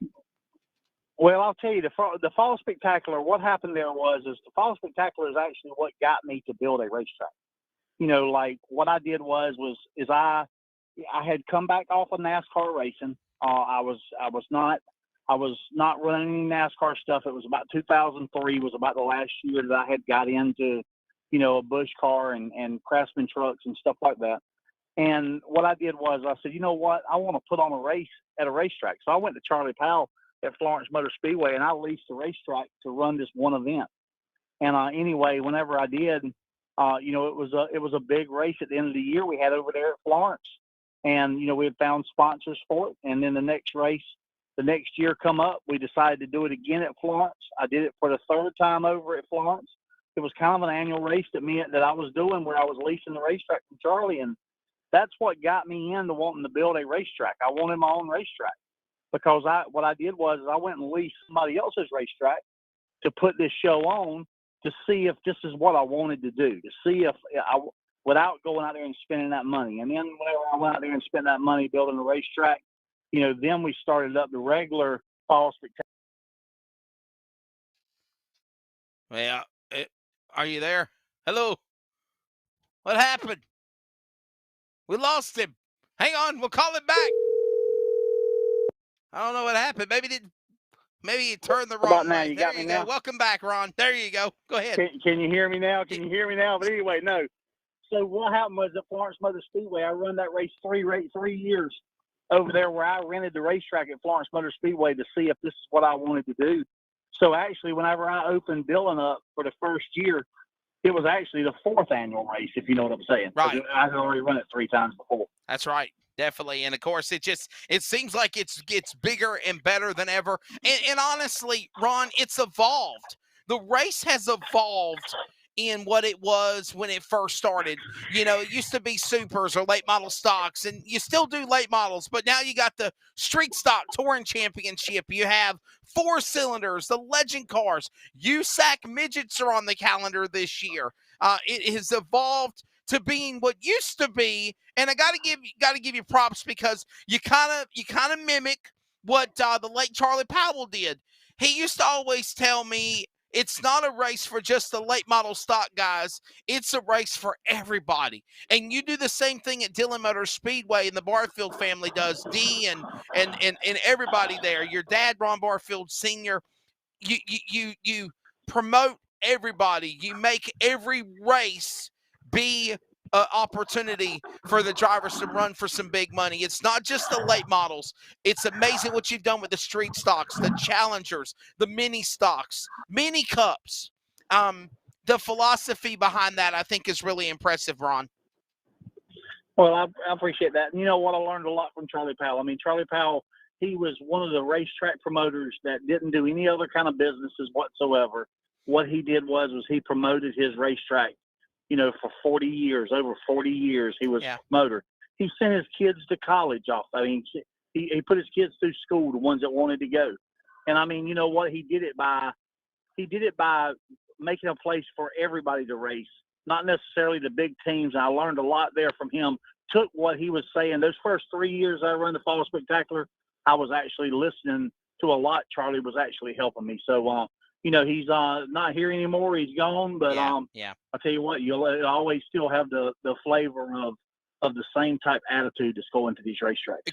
Gone but not forgotten for sure, definitely, is, again, Mr. That's right. Charlie Powell for sure. And I got to say, I got to give props to Steve Zacharias and his family for keeping the legacy alive. That is Florence Motor Speedway. Because at one time, Charlie was going to give it up, and it went through some growing pains and some crazy shenanigans. But at one time, Ron, that track was going to close down. And I know that is your competition, but also competition have to find a way to work with each other. And I got to give props to you and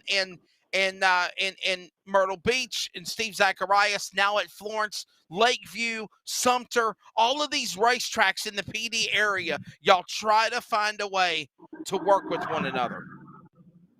Yeah, we do. I mean, you know what, we, you know, especially us in Florence, we run on opposite Saturday nights. I mean, I'll be the first one to tell you, I don't want to run every week. I don't want to run 4 times a month. Right. You know, I've got a family, I've got kids, and I like to do a lot of other things too. I mean, all I've ever done is race. So, you know, running the racetrack twice a month is perfect for me. So somebody comes in, let's say like at Florence Motor Speedway with Steve, where they're wanting to run 2 times a month. You know, it works really good. It works good. We can work good together.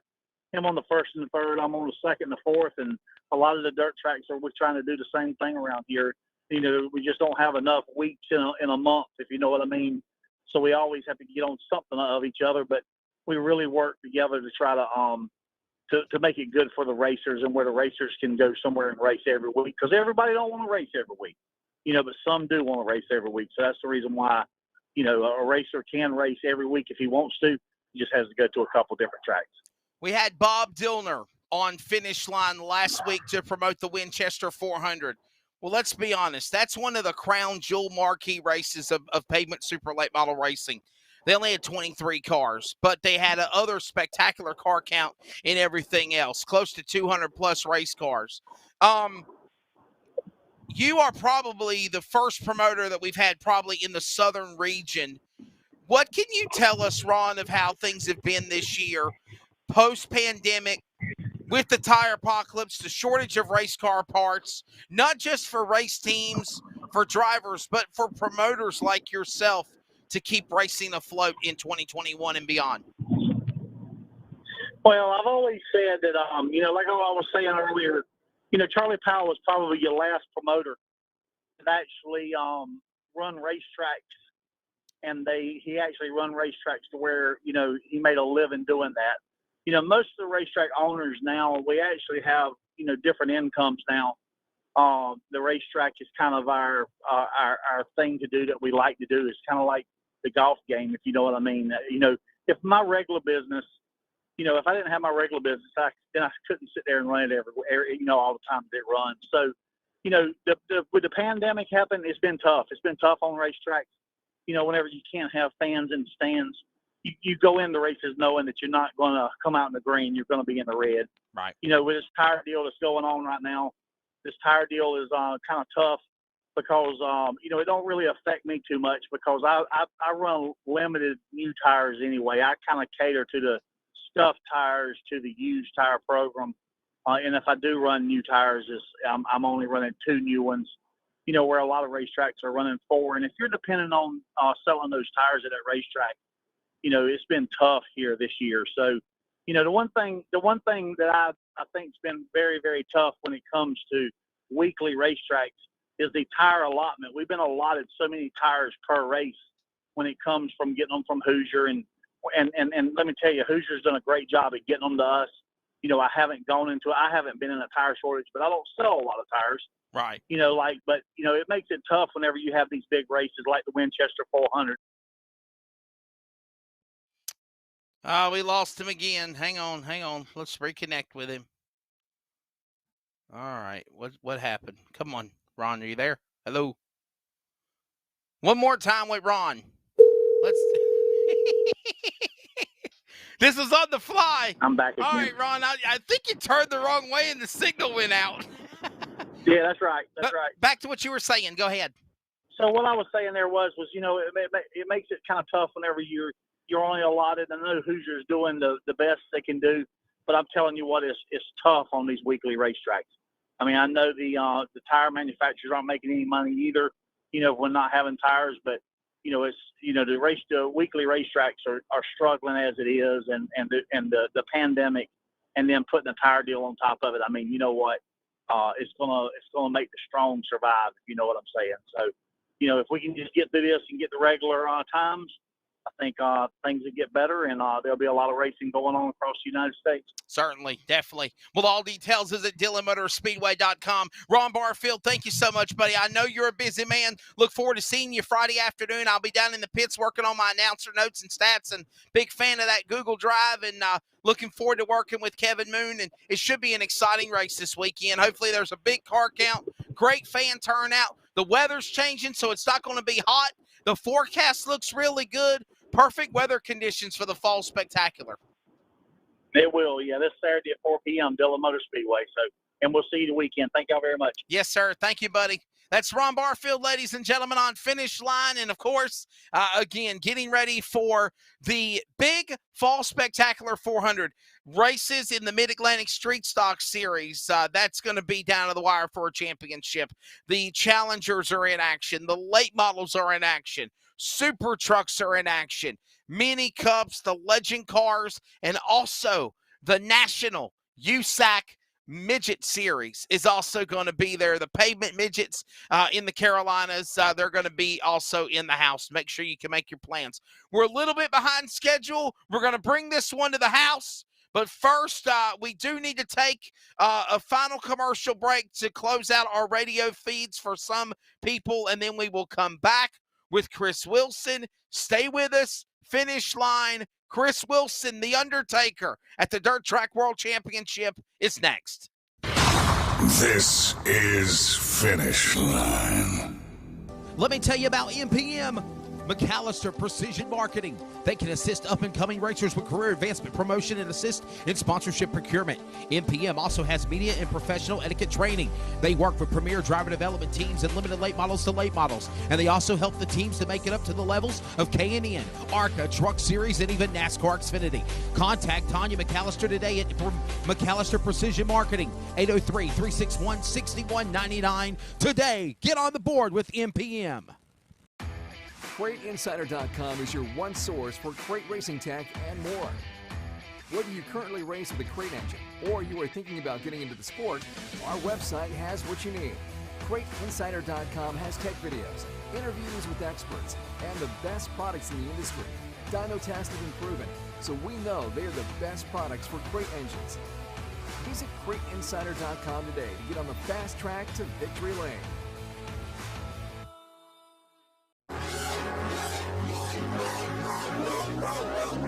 If you have not ordered at DirtCarLift.com in the motorsports racing world, you are absolutely way behind. But if you are an existing customer of the Dirt Car Lift product, you already know about why they use the concept of stop jacking and start lifting. DirtCarLift.com helps make things very easier in the pit area. Whether you need to change a flat tire, make a shock or spring adjustment, DirtCarLift.com can get all four sides up immediately, then having to go around from side to side to car to car. By the way, they have a special package and price for existing customers with a few changes to make your life a little easier. Give them a call at dirtcarlift.com today. Call them up again at 770-898-3907. 770-898-3907. And find out why the concept is true. To stop jacking and start lifting with dirtcarlift.com at the races today.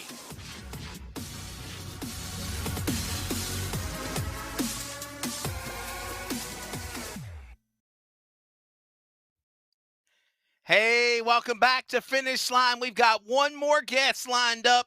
By the way, Ricky Thornton Jr. had some other obligations going on, and I thought we were trying to move him around in our schedule to try to get him on the program. Unfortunately, I just got a confirmation from Ben Shelton, MSR Mafia, this morning, as well as via text, that he's not going to be able to join us.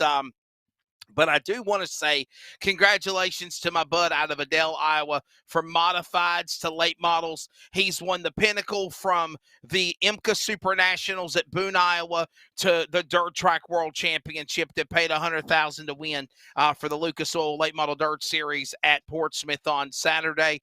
Big props to Lucas Oil, Portsmouth, MAV TV, everybody having to fight the weather, make it a one-day show, a prolonged show. And when it was said and done, Ricky Thornton Jr. was the $100,000 winner over, of course, Brandon Overton, who Lil Sexy has been just he has just been absolutely dominant. Slim Sexy has. They call him Big Sexy, but I call him Slim Sexy because he's lost a lot of weight. Anyhow, another winner at the Dirt Track World Championship is The Undertaker. And Wilson Family Racing, he is also a pastor. And he's at church. And he had to do a funeral today. Thoughts and prayers, condolences with the passing of someone.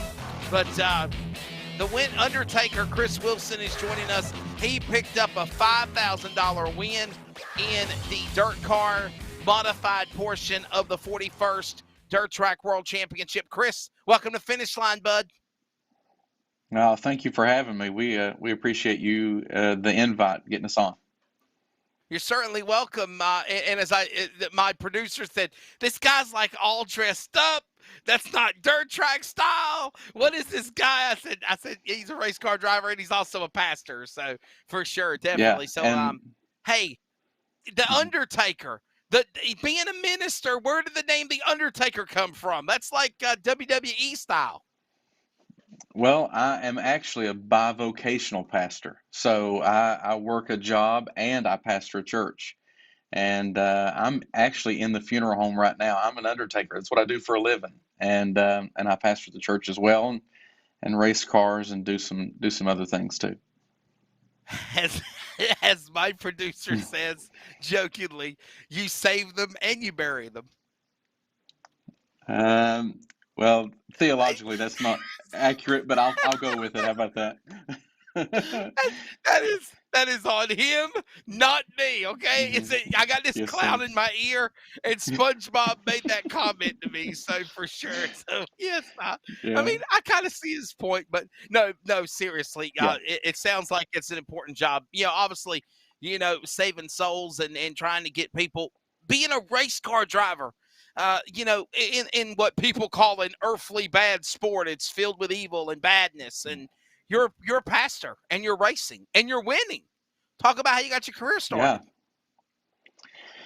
So I started racing before I ever started pastoring. I started racing when I was a child. My dad, just like most guys you have on here, took me, and we went and go-kart raced for years. And then when I was 17, we made the move to stock cars. I raced dirt late models till I was to about 2013, so till I was in my early 30s, and it just got so expensive. I had a really bad wreck in 2009 at Lawrenceburg at the Dirt Track World Championship in a late model, and then I won the track championship at Portsmouth in a late model, and we had won some features and ran well, but it just got so expensive we couldn't afford it, and so we've been in a modified now for about 4 years. This is our 4th year, and things are going good. And it's a great opportunity to meet people and to help people. And I meet all kinds of people at the racetrack that that need prayer and need someone to talk to, and meet a lot of interesting people. And so the Lord has blessed me with the opportunity to be around some good folks and to share the good news of Jesus wherever I'm at. You know, Chris, I have to say, bud, I agree with you. Earlier this morning to promote the Powell Family Memorial is my good friend Joe Kelly from Florida, and he is also a minister with Racing with Jesus Ministries, one of the chaplains, and a track chaplain at that. And you're amongst drinking and partying, and sometimes we put in a little gospel as well. So I don't see anything definitely wrong with being a man of the cloth and being a race car driver. It gets me, and it's not. Many people, and me and Joe Kelly talked about this, religion and racing, it is real. I thank God for everything I have. Without God, we're nothing. And if you don't have a relationship with God, you definitely need to try to consider to have one or some type of higher power overlooking your life, because I promise you, we're not just walking by on a stiff breeze going here and there and everywhere in life. There's a path that God puts us on, the direction that God puts us on, and for sure, I certainly believe that, everything that I've achieved in my life has been because of a higher power for certain. Modified racing, Portsmouth, Saturday. That was a grueling day. I love your updates. I love them. It's kind of like Where's Wesley at PRI.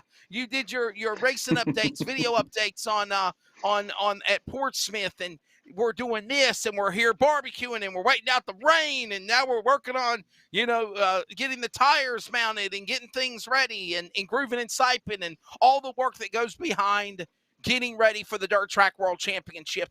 And then to make matters worse, or not really worse, but a long day already in a long 3-day weekend, Chris, you had to put everything into a one-day show. That was a long Saturday. Yeah.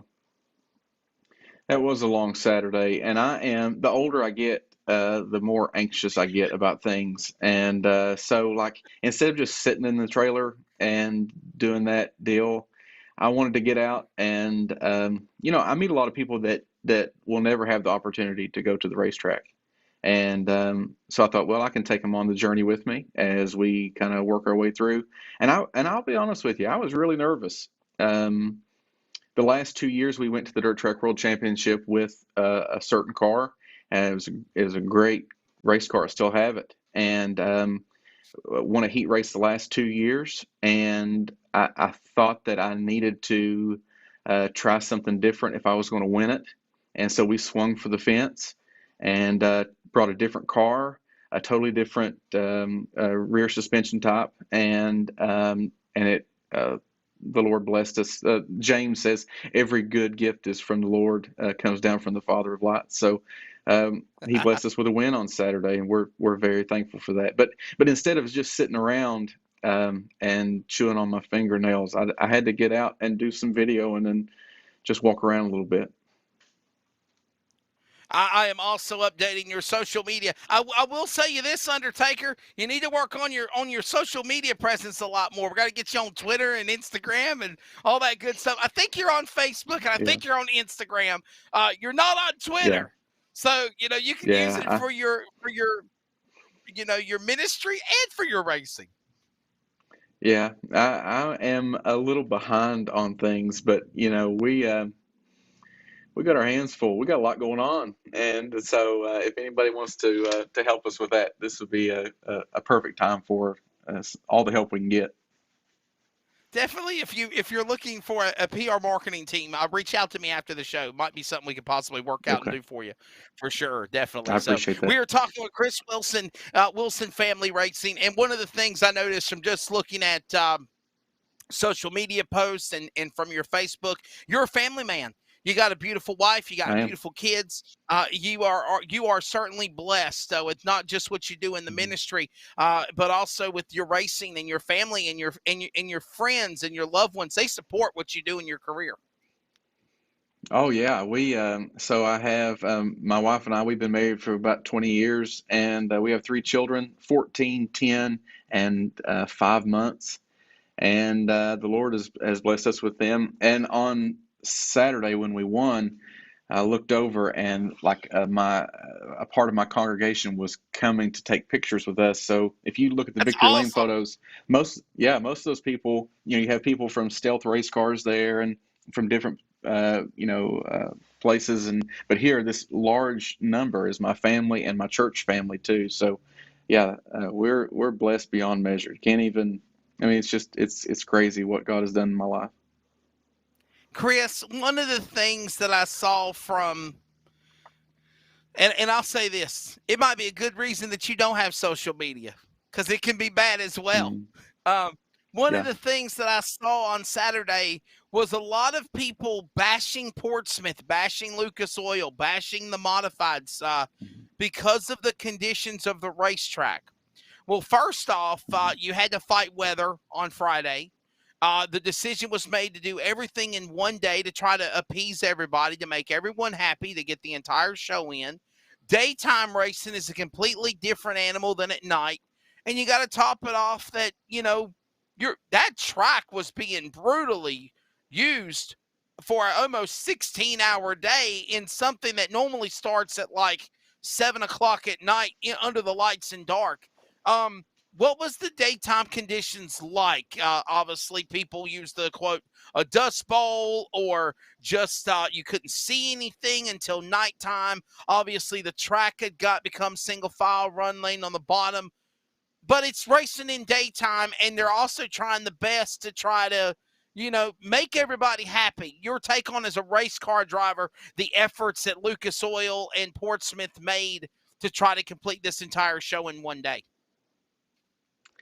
I mean, I've been to Pennsboro as a kid. I got to race there once. I've been to West Virginia Motor Speedway in the daytime, Pennsboro in the daytime, Thunder Ridge in the daytime. I've been around this deal a long time, and daytime racing and dirt racing is really, really tough. And if they didn't run, then you would have a whole nother group of people on social media complaining that they didn't. And so for a guy like me, they're going to be talked about either way.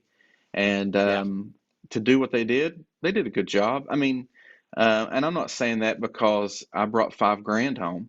I'm saying that as a racer. I didn't. I came there to race. And here's the thing about it: every guy that lined up there lined up on the same racetrack, and so that's where we're at on that. And I appreciate Donna Rayburn and the Colemans and everybody at Lucas Oil and Carl Short for sticking their neck out and doing it for the racers, and the fans got to see. I mean, I sat in the stands and ate a corn dog and watched the late models, and with my family, and I had a big time, and I enjoyed myself, and it was dusty.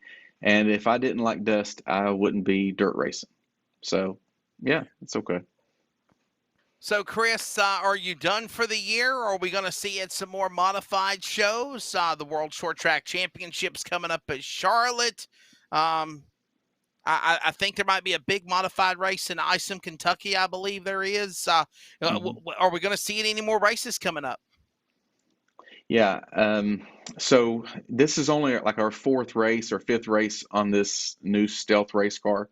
And so we want to get some more races in before the end of the year and before we go to Florida, Lord willing, in January for the Winter Nationals. Yeah, Speed Weeks. That's it. That's what we really, there's two things, well, three races that really get our blood pumping. The Dirt Track World Championship, the North-South 100 at Florence, the King's place up there, and then the Winter Nationals down at East Bay. I've got some great sponsors right there in Tampa, RCP America, that help me, and so we go down there, and just a great time. But anyway, I want to race some more for the end of the year. Chris, ever thought about going to Volusia? Yeah, I have. I've actually been there in a late model, and I had no business being there in a late model. I shouldn't even been there watching, but I'd love to go back. It's just hard for me because we don't have a lot of time, and this is just something we do for fun. Gotcha. And I know people think that you're less than a racer if you don't do it, but this is fun for us. And I'll tell you what's fun. Winning is fun. I tell my guys all the time, it's not so much the racing part, it's the winning part's fun. So, but maybe Sure. we might end up at Volusia sometime. Definitely. Well, you talk about speed weeks, and one of the things that I was talking with Ron Barfield about before you came on was being a promoter. You have your big race either at the beginning of the season or at the end of the season, or sometimes some special shows along the way. Well, one thing that everybody looks forward to, and I say this as a drivers to fans, promoters, get your butt down to Florida and go to speed weeks. Mm-hmm. The weather is warm. It's nice. You get to see sprint cars, late models, modifieds, the midget cars. You get to see the Mod Lights in action. They just announced the other day that Mod Light Stars are doing a 4-day deal at Hendry County. You have so many opportunities, so many things to choose from, and definitely the modifieds have earned their stamp in being a part of Speed Weeks as well. A few more minutes with the Undertaker, Chris Wilson, the winner of the modifieds at the 41st Dirt Track World Championship, and we'll wrap things up on Finish Line. Chris, the modified racing, obviously you had more cars than the late models did, the Lucas Oil late models. I think they had 59 cars for $100,000 to win. We go back to quality versus quantity. We talked to Sammy Smith about it at Winchester for pavement at the Winchester 400 that he won on Sunday. The modifieds, would you say the modified car count was good for a $5,000 to win modified race? We're talking $5,000 for you. That's big for you compared to $100,000 to win. Do you think the time could be coming where we could see open wheel modifieds pay $100,000 to win, $25,000 to win, $50,000 to win, and get some love like the late model guys do, Chris? I hope so. I think that it's possible. We had 90 cars, I believe, for $5,000, and I mean that's and of those cars, I mean they're some of the best in the country. And so I hope so. I think that they could. It would take some work. I know there's some guys out there that's really trying hard, like that Renegades of Dirt, and of course UMP and all those guys. They do a good job. American It's just Modified Series. That's in your neck of the woods. That's right. Yeah, all those guys do a great job. Chris Tilley and the Bruce built deal. He does a great job, whatever he does. And I think that it's possible. At the same time, it needs promoted. Guys need to work on getting some shirts out there and some kind of a social media presence. I mean, I'm talking about myself and doing those things just like Overton. That's right, just like Overton and Bloomquist has made a good living doing it. Those guys, and if there was some personality to it, I believe that it could work. And some guys, some promoters that are willing to take the chance to put some money up. These guys will come, and they're good racers. I mean, Casey Burdett and Nick Hoffman and Troutman and Nicely and those guys.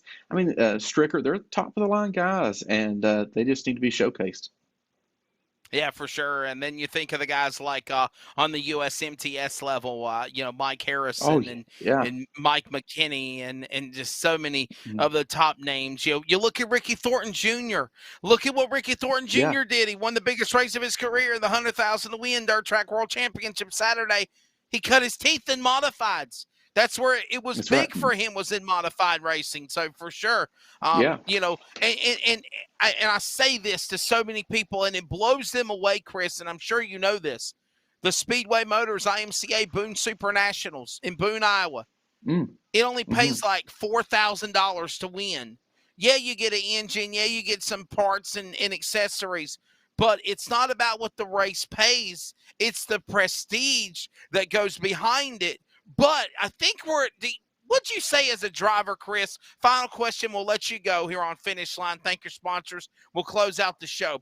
But do you feel like as a driver that the prestige factor, though big, is nowadays being overseen what needs to be what the pay should be. Like if is it time for IMCA or the Super Nationals at Boone to pay $50,000 to win or $100,000 to win for a modified race compared to 400 entries in modifieds and pay $4,000 to win? When I started dirt late model racing, I bought my first set of shocks, and they were $79 a piece. We were racing for $2,000. When I quit late model racing, I bought a set of shocks like probably 8 races before I quit, and they cost me $850 a piece, and I was racing for $2,000. Now that's something that doesn't make much good sense. Now with the modified deal, prestige. I mean, like I would wreck you for that trophy that I got on Saturday, right? Like me and your friends, but whatever it takes. And the money's great, but they could add a little bit more money and really make a big difference to bring it up with that prestige, and they would both rise at the same time. So yeah, definitely so. Well, in my opinion, and I'm calling out Carl Short here on the program on Finish Line, and I consider him a very dear friend. I announce races with him all the time. Carl, might be time to talk to the promoters about making a modified race at the Dirt Track World Championship, $10,000 to win or $20,000 to win. And I still think you're going to get, or maybe even more, modified drivers than 59 super late models for $100,000 in the Lucas Oil Dirt Track World Championship. I'm in no way bashing anybody. I'm just saying that I think the time has come to have that numbers purse pay pickup for guys like yourself. Chris Wilson, thank you, buddy, for joining us here on Finish Line to close out the show. Before I do let you go, my friend, it is your victory lane closeout. Please mention your sponsors.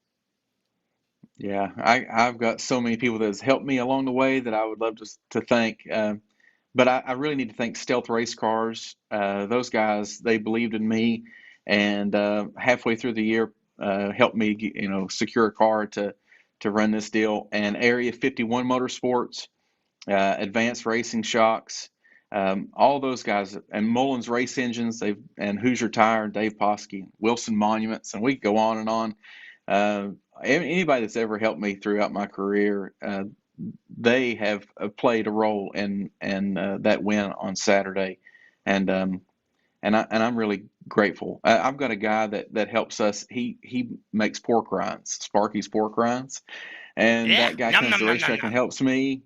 Yeah, he helps me, and everybody that has their name on that race car, they're my family, and this is why it's Wilson Family Racing. It's not just me. So I'm thankful for all of them.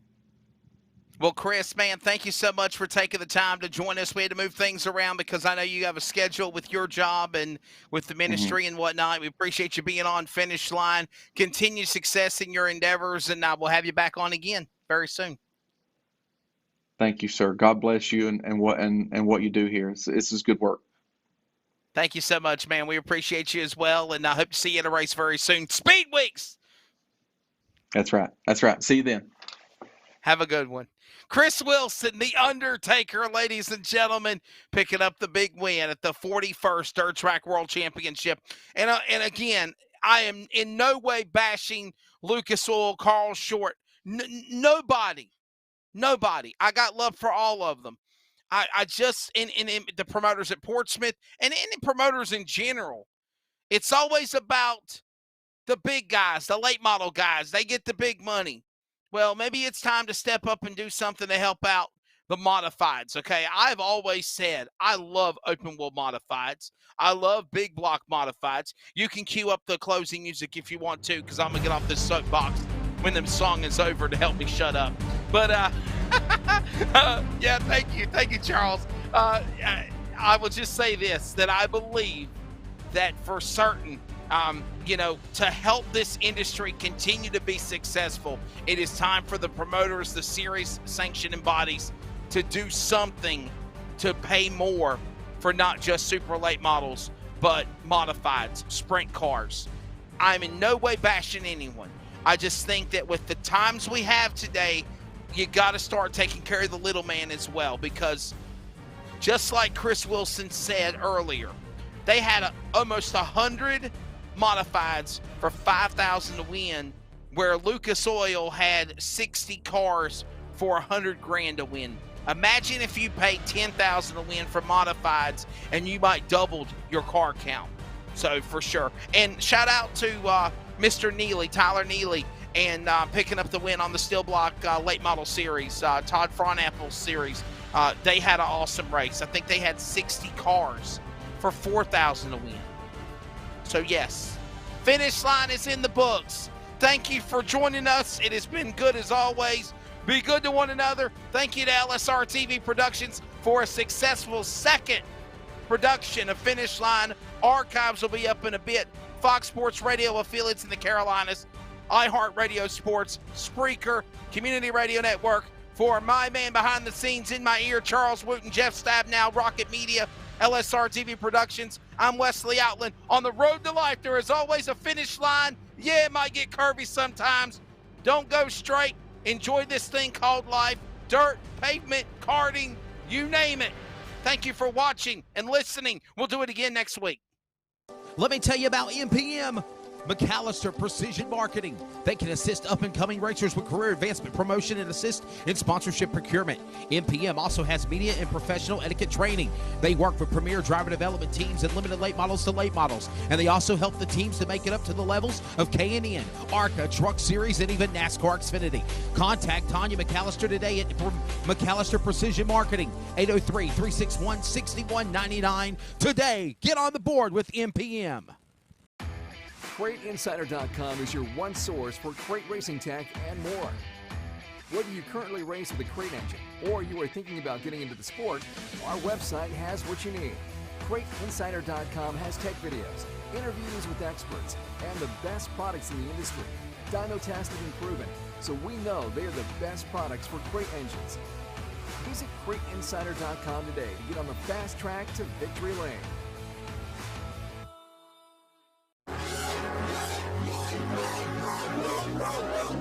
If you have not ordered at DirtCarLift.com in the motorsports racing world, you are absolutely way behind. But if you are an existing customer of the Dirt Car Lift product, you already know about why they use the concept of stop jacking and start lifting. DirtCarLift.com helps make things very easier in the pit area. Whether you need to change a flat tire, make a shock or spring adjustment, DirtCarLift.com can get all four sides up immediately, then having to go around from side to side to car. By the way, they have a special package and price for existing customers with a few changes to make your life a little easier. Give them a call at DirtCarLift.com today. Call them up again at 770-898-3907. 770-898-3907. And find out why the concept is true. To stop jacking and start lifting with DirtCarLift.com at the races today.